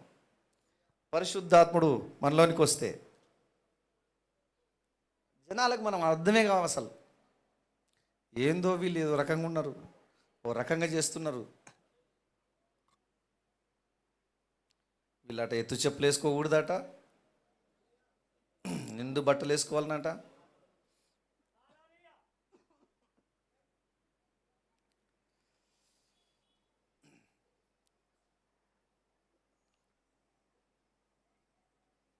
ఇక్కడ లూకాసు వార్త 24వ అధ్యాయంలో చూడండి ఒకసారి. 24వ అధ్యాయం 47వ వచనం చదవండి ఒకసారి. Page number 78.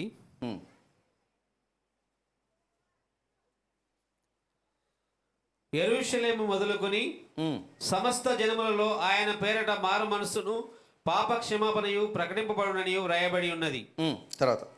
తర్వాత ఈ సంగతులకు మీరే సాక్షులు. ఇదిగో నా తండ్రి వాగ్దానం చేసినది మీ మీదికి పంపుచున్నాను. మీరు పైనుండి శక్తి పొందు వరకు పట్టణంలో నిలిచియుండుడని వారితో చెప్పాను. రైట్. దీన్ని ప్రవక్త ఇక్కడ కోట్ చేస్తే ఉంటానంటే, ఈ లూకాసు సువార్త 24వ అధ్యాయం చెప్తూ ప్రవక్త అన్నాడు, what is the Holy Ghost then అని చెప్పి పవర్ ఫ్రమ్ ఆన్ హై అంటున్నాడు ఆయన. పరిశుద్ధాత్మ అనగా ఏంటంటే పైనుంచి శక్తి. Power from on high. పరిశుద్ధాత్మ అనగా ఏంటంటే ఇవన్నీ మనకు ఇదొక మాట. Power from high. పరిశుద్ధాత్మ అనగా కవనెంట్, గుర్తు, సీల్, అవునా? అడ్వకేట్. పవర్ ఫ్రమ్ హై, పైనుండి శక్తి పొందుట. రైట్. ఇక్కడ ఏమంటారంటే not power from the bishop, not power from the church, but power from on high అంటున్నాడు. ఈ పరిశుద్ధాత్మ శక్తి బిషప్ నుంచో సంఘం నుంచి వచ్చేది కాదు, ఇది పైనుంచి వచ్చే శక్తి అంటున్నాడు ఆయన. ఇక్కడ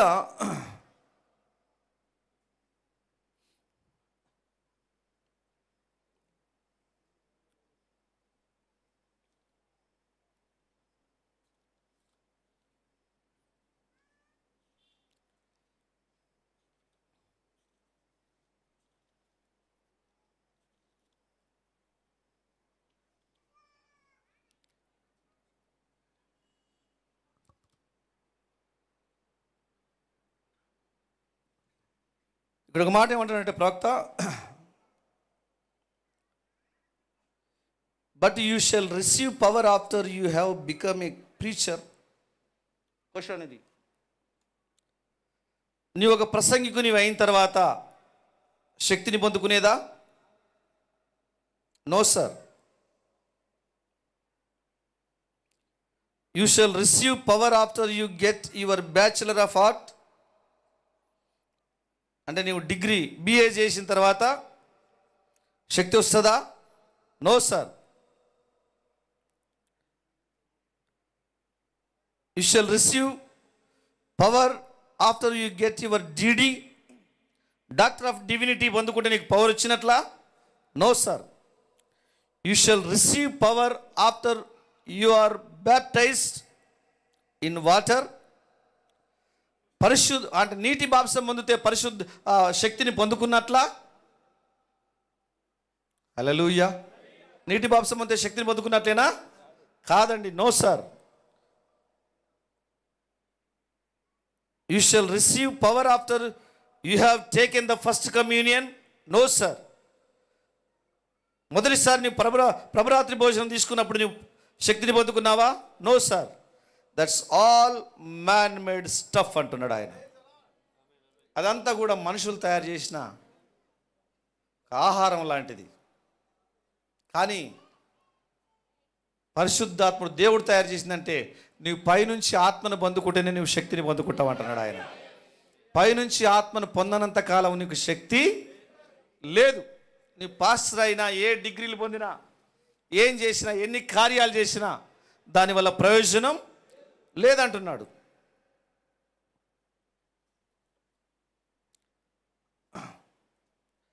ప్రవక్త వాళ్ళ చర్చిలో ఒక క్వశ్చన్ అడిగాడు ఈ ప్రసంగం అవుతున్నప్పుడు,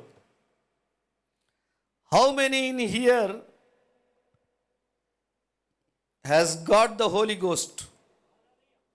లెట్స్ సీ యువర్ హ్యాండ్స్ అన్నాడు. ఇక్కడ పరిశుద్ధాత్మను పొందిన వాళ్ళు ఎవరు, ఎంతమంది చేతులు ఎత్తండి అన్నాడు ఆయన సంఘంలో. అప్పుడు there is more with the Holy Ghost than there is without. అంటే పరిశుద్ధాత్మను పొందిన వారి చేతులే ఎక్కువ పైకి లేచినాయట. పరిశుద్ధాత్మను పొందని వాళ్ళు కొద్ది మందే వాళ్ళ చేతులు ఎత్తలేరట. పరిశుద్ధాత్మను పొందిన వాళ్ళే ఎక్కువ మంది చేతులు ఎత్తారట. అదే క్వశ్చన్ ఈరోజు మనకు వస్తే, హల్లెలూయా, అదే ప్రశ్న ఈరోజు రంగశేపేటలో ఉండే ఈ సంఘాన్ని దేవుడు అడిగితే చేతులు అన్ని పైకి లేవనెత్తబడాలి. ఏదో నీవు మామూలుగా కాదు చేసేది, ఎత్తేది. రియల్గా నీవు పొందుకున్నప్పుడు, నేను పొందుకున్నాను అనేది చేతులు నీ పైకి ఎత్తాలి. ప్రవక్త ఆ యొక్క చర్చిలో ఆ క్వశ్చన్ చేశాడు. సరే, దాని తర్వాత ఫైనల్గా కొన్ని కార్యాలు చెప్పి నేను క్లోజ్ చేస్తాను. పారాగ్రాఫ్ 70కి వెళ్ళండి తెలుగులో.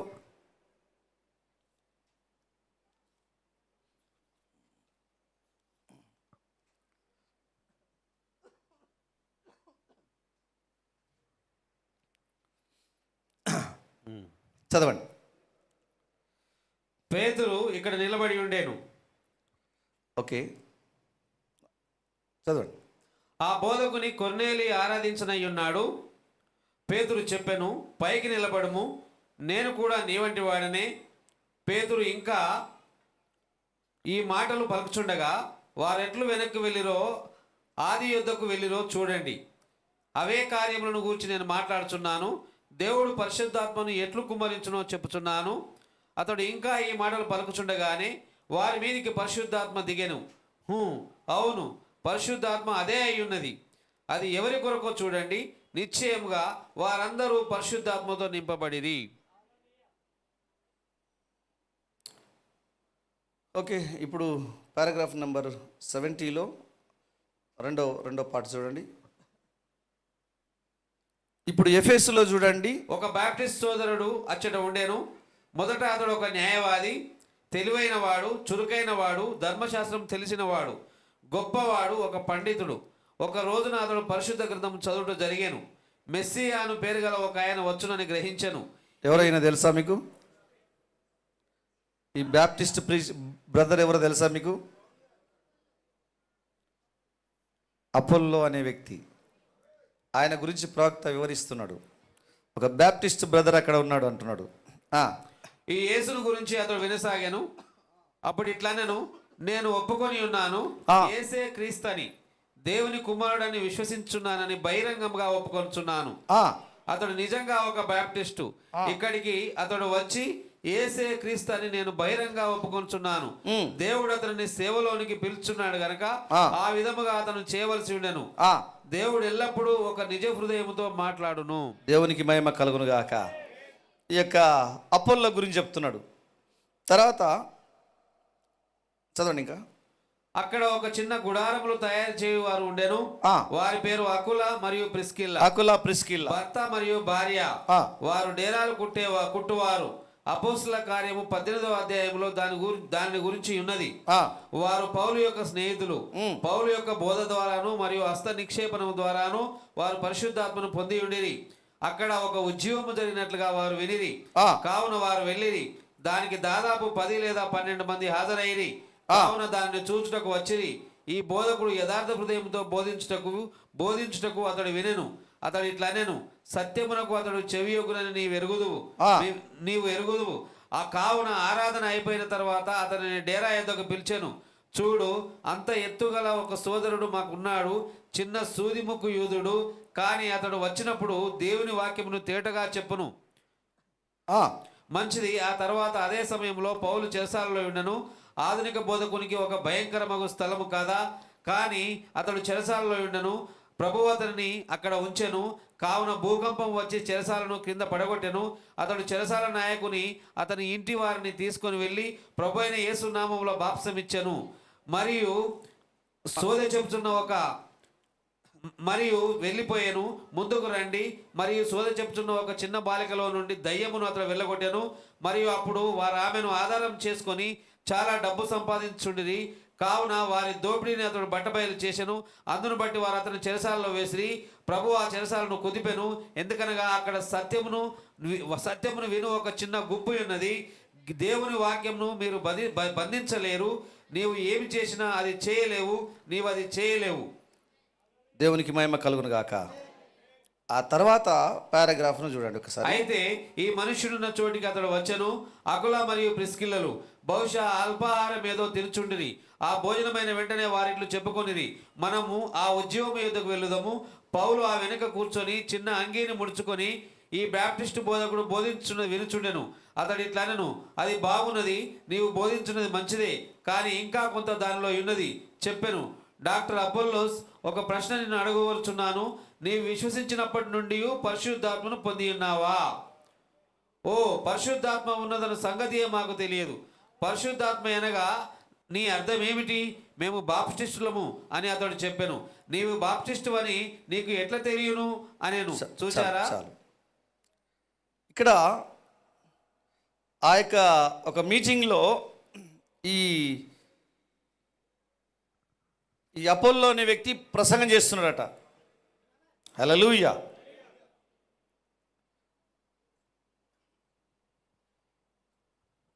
And Aquila and Priscilla maybe they had some sandwiches. అంటే ఈ యొక్క అపోల్లో వచ్చిన తర్వాత వాళ్ళు కొంత అల్పాహారం శాండ్విచ్ తిన్నారు. And right immediately after the sandwiches was eat said, we will go over to the revival. Sandwich అయిపోయిన తర్వాత మనం ఒక ఉజ్జీవానికి వెళ్దాం అని ఆయన ఎవరు అపోలో చెప్తున్నాడట. పౌలు అక్కడ ఏమంటారంటే, Paul set back there and held is little rope and listen to this Baptist preacher preach. ఈ బ్యాప్టిస్ట్ ప్రీచర్ అయిన అపోల్లో ప్రసంగం చేసేది పౌలు అక్కడ కూర్చొని తన వస్త్రాన్ని అట్లా పక్కన పెట్టుకొని ఆయన ఆ ప్రసంగం వింటున్నాడట. ప్రసంగం విన్న తర్వాత పౌలు గారు ఏం చేశారంటే ఒక క్వశ్చన్ అడిగాడట. He said, that's fine what you preach. నీ ప్రసంగం చేసేదంతా బాగానే ఉంది, but there is some more of it. నీ ప్రసంగం బాగుంది, అద్భుతంగా ఉంది, లేఖనాలు ఇవన్నీ చూపించడం బాగుంది, కానీ దానికంటే ఇంకేదో ఉంది ఇక్కడ.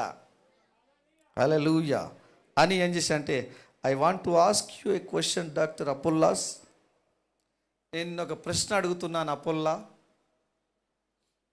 నీవు పండితునిలాగున్నావు, ధర్మశాస్త్రాన్ని బాగా చెప్పేవానిలాగున్నావు, అన్నిటినీ కంఠస్థం కడగడగడ చెప్తున్నావు, రివైవల్ బాగా తీసుకొస్తున్నావు. కానీ నేను ఒక క్వశ్చన్ అడగాలనుకుంటున్నాను. బ్యాప్టిస్ట్ ప్రీచర్ నేను ఒక క్వశ్చన్ అడగాలనుకుంటున్నాను. అంటే ఏం క్వశ్చన్ అడిగా అంటే, నీవు నమ్మినప్పటి నుంచి పరిశుద్ధాత్మను పొందినవా అని అడిగాడు. హల్లెలూయా.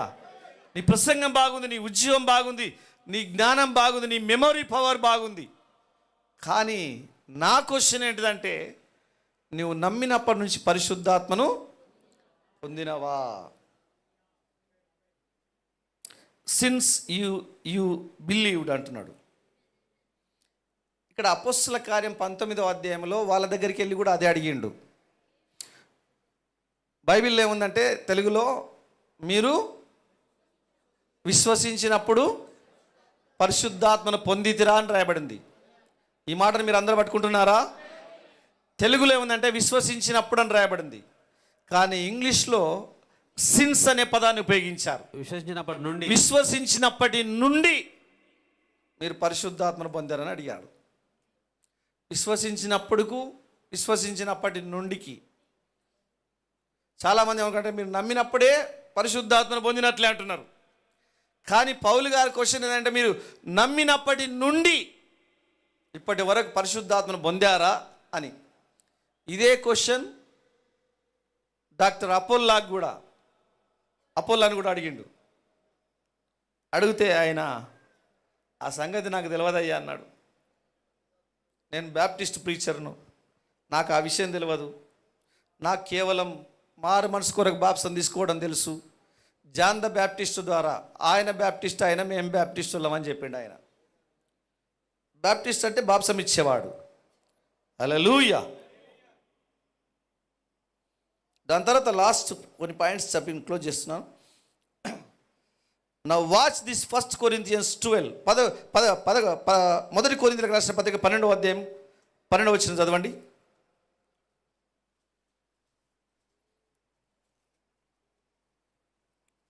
Page number 154. ఏలాగు శరీరము ఏకమై ఉన్నను అనేకమైన అవయవములు కలిగి ఉన్నదో, ఏలాగు శరీరం యొక్క అవయవములన్నీ అనేకములై ఉన్నను ఒక్క శరీరం అయి ఉన్నదో, అలాగే క్రీస్తు ఉన్నాడు. ఎలాగనగా యూదులమైనను గ్రీసు దేశస్థులమైనను దాసులమైనను స్వతంత్రులమైనను మనమందరము ఒక్క శరీరములోనికి ఒక్క ఆత్మయందే బాప్తిస్మము పొందితిమి. రైట్. మనమందరం చాలు. ఒక్క శరీరంలోనికి ఒక్క ఆత్మ యందే మనం బాప్తిజమం పొందుతిమి.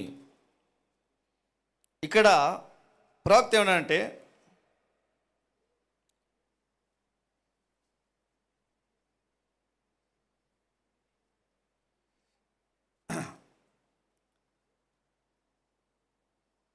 now watch this.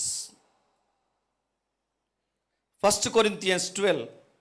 How many knows that we have got to be in Christ in order to go in the resurrection?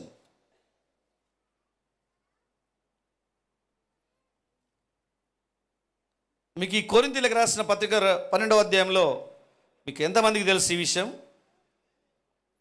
పునరుద్ధానం చెందే క్రమంలో క్రీస్తులోనికి మనం ఎట్లా వెళ్ళాలనే విషయం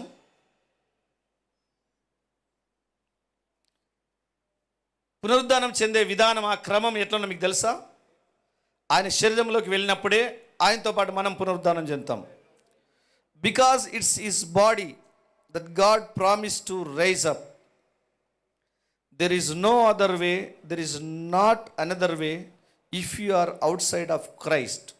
క్రీస్తులో కానీ నువ్వు లేకుంటే నీవు పునరుద్ధానంలో బయటికి వచ్చే అవకాశం లేదు. దాని తర్వాత ఏమంటారంటే, you might look back here and believe on him, say sure I believe him. నేను ఆయన నమ్ముతున్నాను అని నువ్వు చెప్పొచ్చు. Is the son of God, ఆయన దేవుని కుమారుడని నేను నమ్ముతున్నానని చెప్పొచ్చు. గుడ్, మంచిదే. My brother, I'm ready to Sheikh your hand when you say that. నేను ఆయన నమ్ముతున్నాను, నా దేవుని కుమారుడని నేను నమ్ముతున్నానని నువ్వు చెప్పినందుకు చాలా సంతోషం సోదరుడా. నేను దాని కొరకు నీ చేతి నేను కరాచాలం చేయాలనుకుంటున్నాను ప్రవక్త. I believe on him, I will confess him as my saviour. నేను ఆయన నమ్ముతున్నాను, ఆయన నా యొక్క రక్షకుడని నేను ఒప్పుకుంటున్నాను అని నీవు చెప్తున్నావు. దట్స్ గుడ్, అది కూడా మంచిదే. But you are still not in him.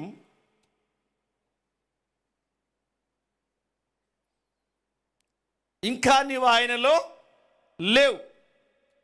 I will shake hands with the preacher, I will confess my sins, that still ain't in him. నీవు నీ పాపాలు ఒప్పుకున్నా నీవు ఆయనలో లేవంటున్నాడు ప్రవక్త.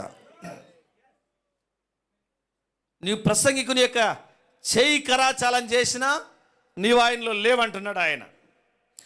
నేను ఆయనను దేవుని కుమారునిగా నమ్మాను, నా సొంత రక్షకునిగా నేను అంగీకరిస్తున్నానని నీవు చెప్పినా ఇంకా నీవు క్రీస్తులు లేవంటున్నాడు.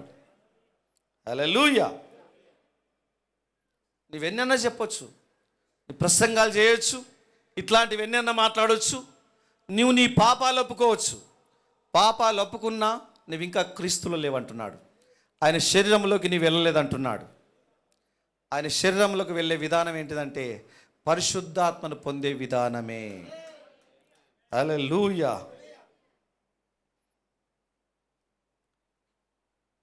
నా ప్రియ సోదరి సోదరులారా, ప్రవక్త చెప్తున్న మాటలు ఇవి. నీవు ప్రార్థనలు చేసినా, నీ పాపాలు ఒప్పుకున్నా, ఆయన నా సొంత రక్షకుడని నేను నమ్ముతున్నా, ఆయనే దేవుడని నమ్ముతున్నా, ఇవన్నీ నీవెన్ని చెప్పినా కూడా నువ్వు ఇంకా క్రీస్తులో లేవంటాడు. అపోల్లో లాంటి పండితుడు చెప్పాడు, ఆయన క్రీస్తులో లేడు. ఎప్పుడు నీవు క్రీస్తులోకి వెళ్ళేదంటే ఒక్క ఆత్మయందు ఒక్క శరీరంలోకి మనం బాప్సం పొందేది. పరిశుద్ధాత్మను పొందితే తప్ప నువ్వు క్రీస్తులోనికి వెళ్ళే అవకాశమే లేదు.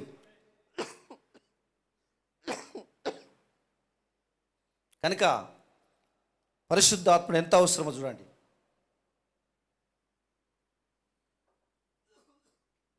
పొద్దున సాయంత్రం పాపాలు ఒప్పుకోవచ్చు, ప్రార్థనలో ఉండొచ్చు, నేను యేసుక్రీస్తు నామములో బాప్తిసం పొందినని చెప్పొచ్చు, వర్తమాన సంఘానికి వెళ్తున్నానని చెప్పొచ్చు, ఇవన్నీ మంచివే. నీటి బాప్సం పొందిన అని చెప్పొచ్చు. దీనివల్ల నీవు ఇంకా క్రీస్తుకు బయట ఉన్నావంటున్నాడు. పరిశుద్ధాత్మను పొందినప్పుడే నీవు క్రీస్తులోనికి వెళ్ళినట్లు అంటున్నాడు. ప్రవక్త ఒక స్టేట్మెంట్ ఇస్తున్నాడు ఇందులో.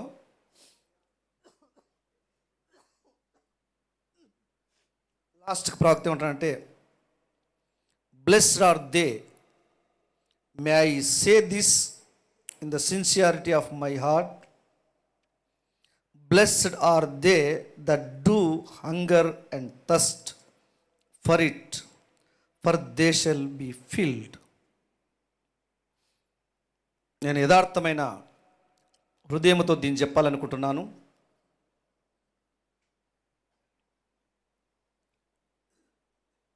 దీని కొరకు, పరిశుద్ధాత్మ కొరకు, నీతి కొరకు, పరిశుద్ధాత్మ కొరకు ఆకలి దప్పులు గల వారు ధన్యులు, వారు ఆత్మచేత నింపబడతారు అంటున్నాడు.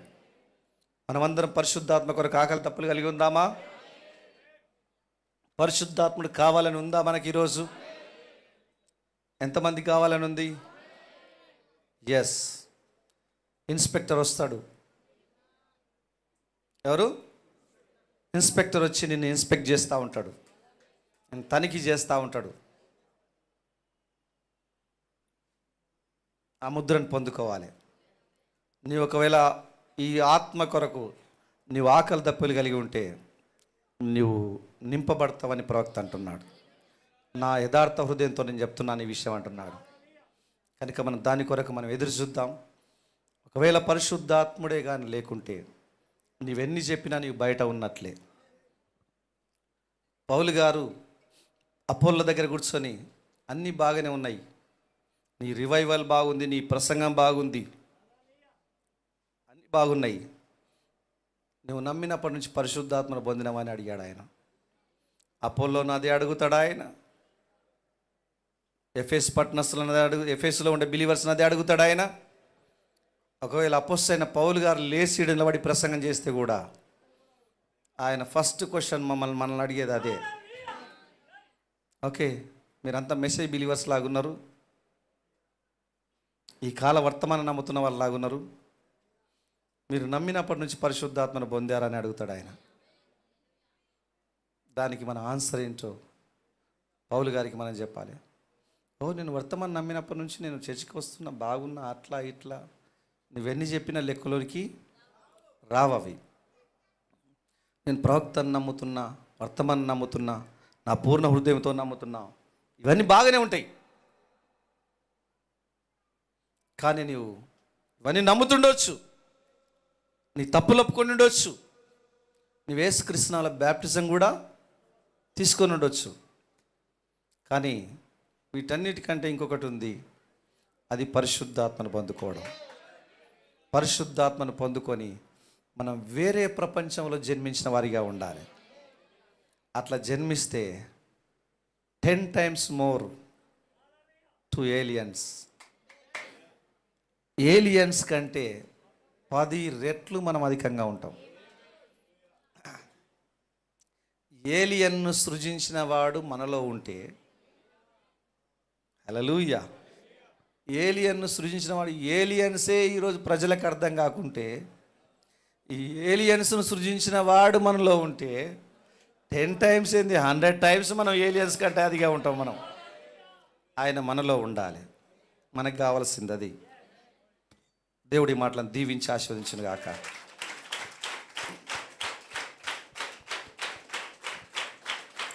లేసులు పడదాం, లేసులు పడదాం.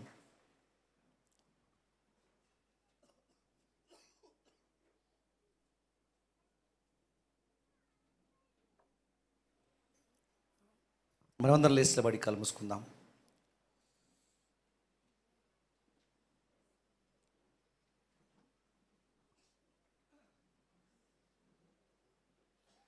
ప్రైజ్ ది లార్డ్, హల్లెలూయా.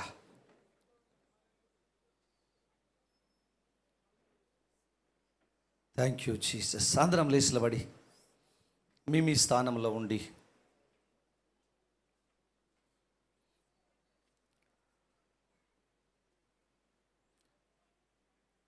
ఒకసారి పరిశుద్ధాత్మ అనగా ఏంటి,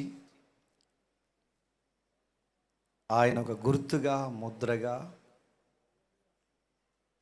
ముగించబడడానికి సూచనగా, ఒక అడ్వకేట్గా ఆయన నీలోనికి వచ్చి నీ పక్షాన వేడుకోవడానికి ఇష్టపడుతున్నాడు ఆయన. ఎస్ సోదరుడా, సోదరి, ఈ మధ్యాహ్నం ఒక్కసారి నువ్వు ఆలోచన చేయి. నేను నమ్మినప్పటి నుంచి పరిశుద్ధాత్మను పొందానా?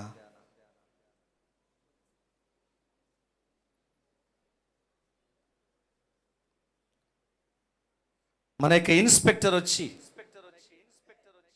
ఆయన తనిఖీ చేసేటప్పుడు నీ జీవితం ఎట్లా ఉందో చూస్తూ ఉంటాడు ఆయన. నువ్వు ఇంకా ఎక్కడైనా వదులుగా ఉన్నావా, లూజ్గా ఉన్నావా? పరిశుద్ధాత్ముడు నిన్ను ముద్రించాడు. నీ నాలుక ఏమన్నా లూజ్గా ఉందా?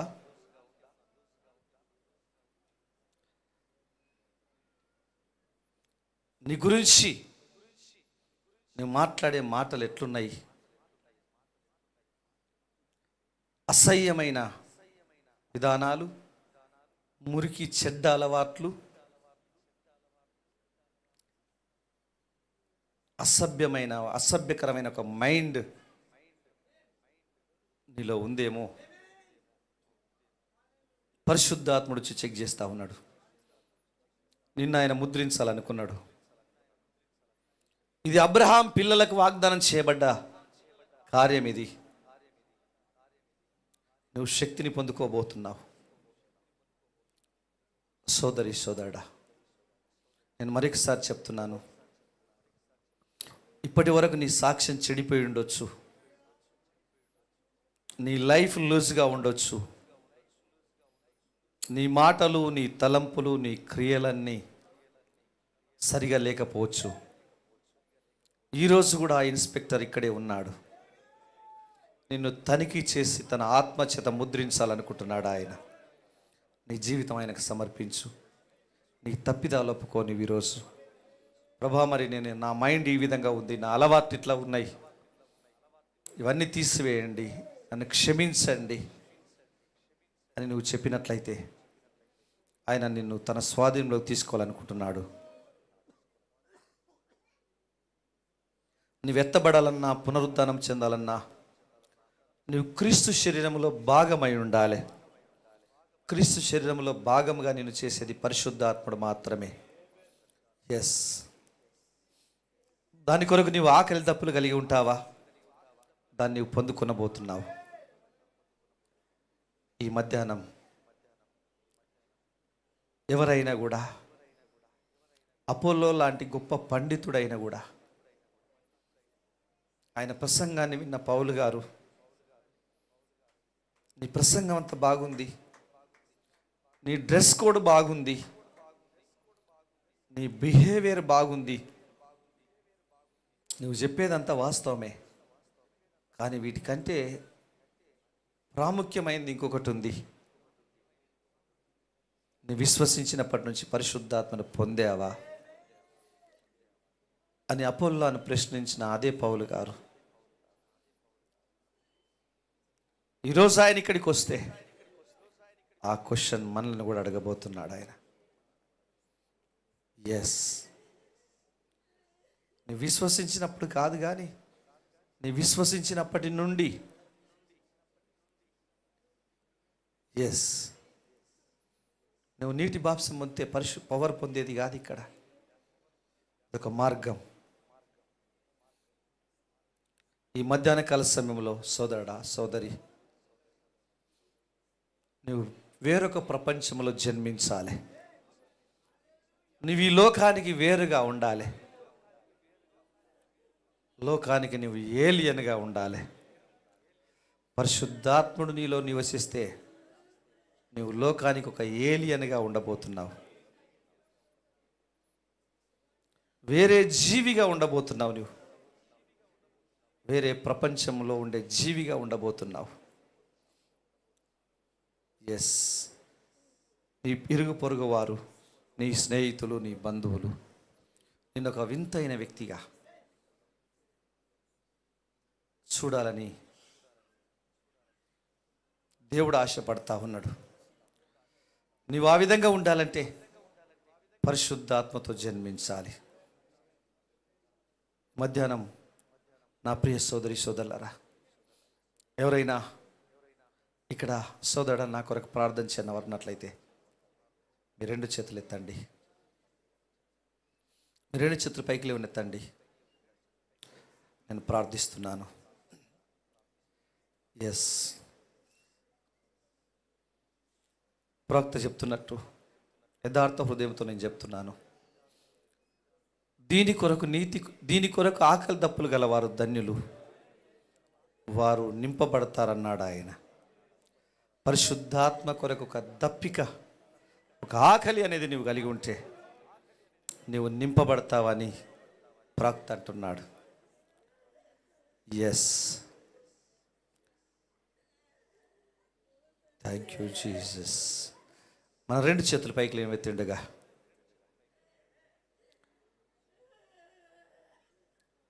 అవును, మన ప్రసంగం బాగుంది, మనం పాపాలు ఒప్పుకునేది బాగుంది,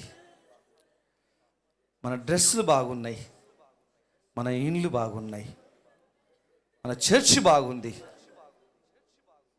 దీనికంటే ప్రాముఖ్యమైనది ఇంకొకటి కావాలి. పరిశుద్ధాత్మ చేత మనం తిరిగి జన్మించాలి. హల్లెలూయా లార్డ్ జీసస్.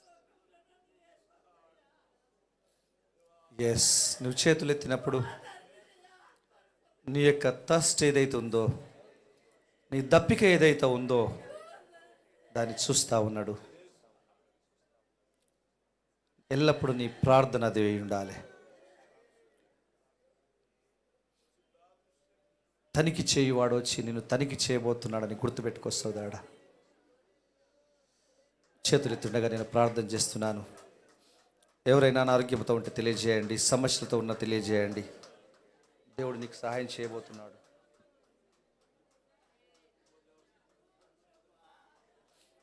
స్తోత్రములు, స్తోత్రములు నాయన. ప్రేమ కలిగిన మా తండ్రి, సర్వాధికారి, భూమి ఆకాశముల సృష్టికర్త, నిన్న నేడు నిరంతరం ఏకరీతిగా ఉన్న మా దేవానికి స్తోత్రం చెల్లిస్తున్నాం. ఈ మధ్యాహ్న కాల సమయంలో మీరు మమ్మల్ని అందరినీ ఇక్కడికి తీసుకొచ్చి మాతో మీరు మాట్లాడారు. పరిశుద్ధాత్ముడు లేకుంటే మేము గమ్యము చేరలేమని, మధ్యలోనే మేము పడిపోతామని, మధ్యలో మేము విరగగొట్టబడతామని నీవెరిగిన దేవుడవు. పరిశుద్ధాత్ముడు లేకుంటే ఆయన శరీరంలోనికి మేము ప్రవేశించలేమని, పునరుద్ధానము చెందలేమని, ఎత్తబడుట జరగదు అని మీరు మాతో మాట్లాడారు. మీకు వందనాలు, స్తోత్రములు. పరిశుద్ధాత్ముడే మా కొరకు విజ్ఞాపన చేయువాడని, మా కొరకు వేడుకునేవాడని, శిక్షలోంచి తప్పించేవాడని, మరణంలోంచి తప్పించేవాడని ఈరోజు మేము నమ్ముచున్నాము తండ్రి. మా అతిక్రమ దోషం క్షమించండి. నీవు మా ఉత్తరవాదివని, మా అడ్వకేటు అని మేము నమ్ముచున్నాము ఈరోజు. తండ్రి, మమ్మల్ని అందరినీ తనిఖీ చేసి మమ్మల్ని సరిచేసి ఎక్కడెక్కడైతే లూజ్గా ఉన్నాయో వాటన్నిటిని టైట్ చేసి అయ్యా మమ్మల్ని ముద్రించి నాయన మరి విమోచన దినమును కొరకు మమ్మల్ని పంపమని మేము ప్రార్థిస్తూ ఉన్నాం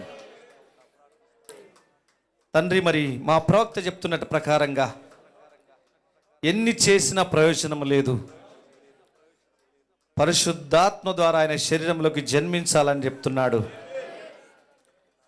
దయగలిగిన మా తండ్రి, ఈ మధ్యాహ్న కాల సమయంలో మా ప్రవక్త చెప్పిన ప్రకారంగా ఆయన యథార్థ హృదయంతో చెప్పాడు. ఈ యొక్క పరిశుద్ధాత్మ బాప్తిజం కొరకు ఆకలి దప్పులు గలవారు ఆత్మచేత నింపబడతారని చెప్పాడు. నిశ్చయముగా నీవు అద్భుతములు చేసే దేవుడవు, ఆశ్చర్యకార్యాలు చేసే దేవుడవు నాయన.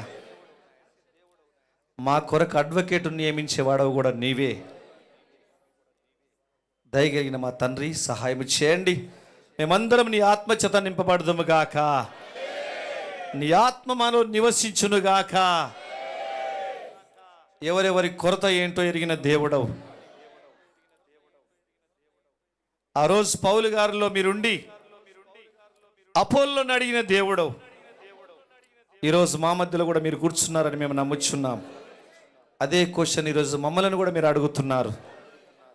దయగలిగిన మా తండ్రి, మేము ఎన్ని బాప్తిజమాలు తీసుకున్నా, ఎన్ని కార్యాలు చేసినా, ఎంత పండితులమైనా దానివల్ల ప్రయోజనం లేదని ఈరోజు మరొకసారి మేము తెలుసుకొని ఉన్నాం. నీ ఆత్మ చేత మేము నింపబడదాము గాక. ప్రతి బిడ్డ చేతులెత్తిన ప్రతి బిడ్డని మీరు నింపండి నాయన. ప్రతి ఒక్కరిని మీరు ఇన్స్పెక్ట్ చేయమని మేము ప్రార్థిస్తూ ఉన్నాం. ప్రతి ఒక్కరిని తనిఖీ చేసి నాయన అన్ని టైట్ చేసి నీ ఆత్మ చేత ముద్రించమని మేము వేడుకొంచున్నాం. ఈ మాటలు మా అందరి హృదయంలో నిరంతరంగా ఫలింప చేయండి. ఎవరైనా అనారోగ్యంతో ఉన్నట్లయితే ముట్టండి, స్వస్థపరచండి నాయన. చేతులెత్తిన వారిలో ఆ చేయి వెనకాల ఎవరైనా వారి ప్రియులు అనారోగ్యంతో ఉన్నట్లయితే వారిని కూడా ముట్టి స్వస్థపరచండి నాయన. సమస్యలతో ఉన్న వారి సమస్యల నుంచి విడుదల దయచేయండి. ఈ మధ్యాహ్నం మా గృహాలకు వెళ్ళిండగా తోడుగా ఉండండి నాయన. మరి సాయంకాలం తిరిగి కమ్యూనియన్ సర్వీస్లో మేము కూడుకొని ఉండగా నీవే మాతో ఉండి మమ్మల్ని బలపరిచి మాతో మాట్లాడి మహిమా ఘనత ప్రభావాలు పొందుకొనమని మమ్మలను మా ప్రాణాత్మశం నీకు సమర్పిస్తూ యేసుక్రీస్తు నామమున ప్రార్థిస్తున్నాం. ఆమేన్. అందరం ఆమేన్ చెప్దామా? ఆమేన్. మన ప్రభువైన యేసుక్రీస్తు యొక్క కృప, శాంతి, సమాధానము, ప్రేమ ఇక్కడ ఉన్న వారికి సకల పరిశుద్ధులకు ఇప్పుడు ఎల్లప్పుడు సదాకాలం తోడై ఉండగాక. ఆమేన్. అందరికీ వందనాలు. God bless you all. Praise Lord. God bless you. Praise lord.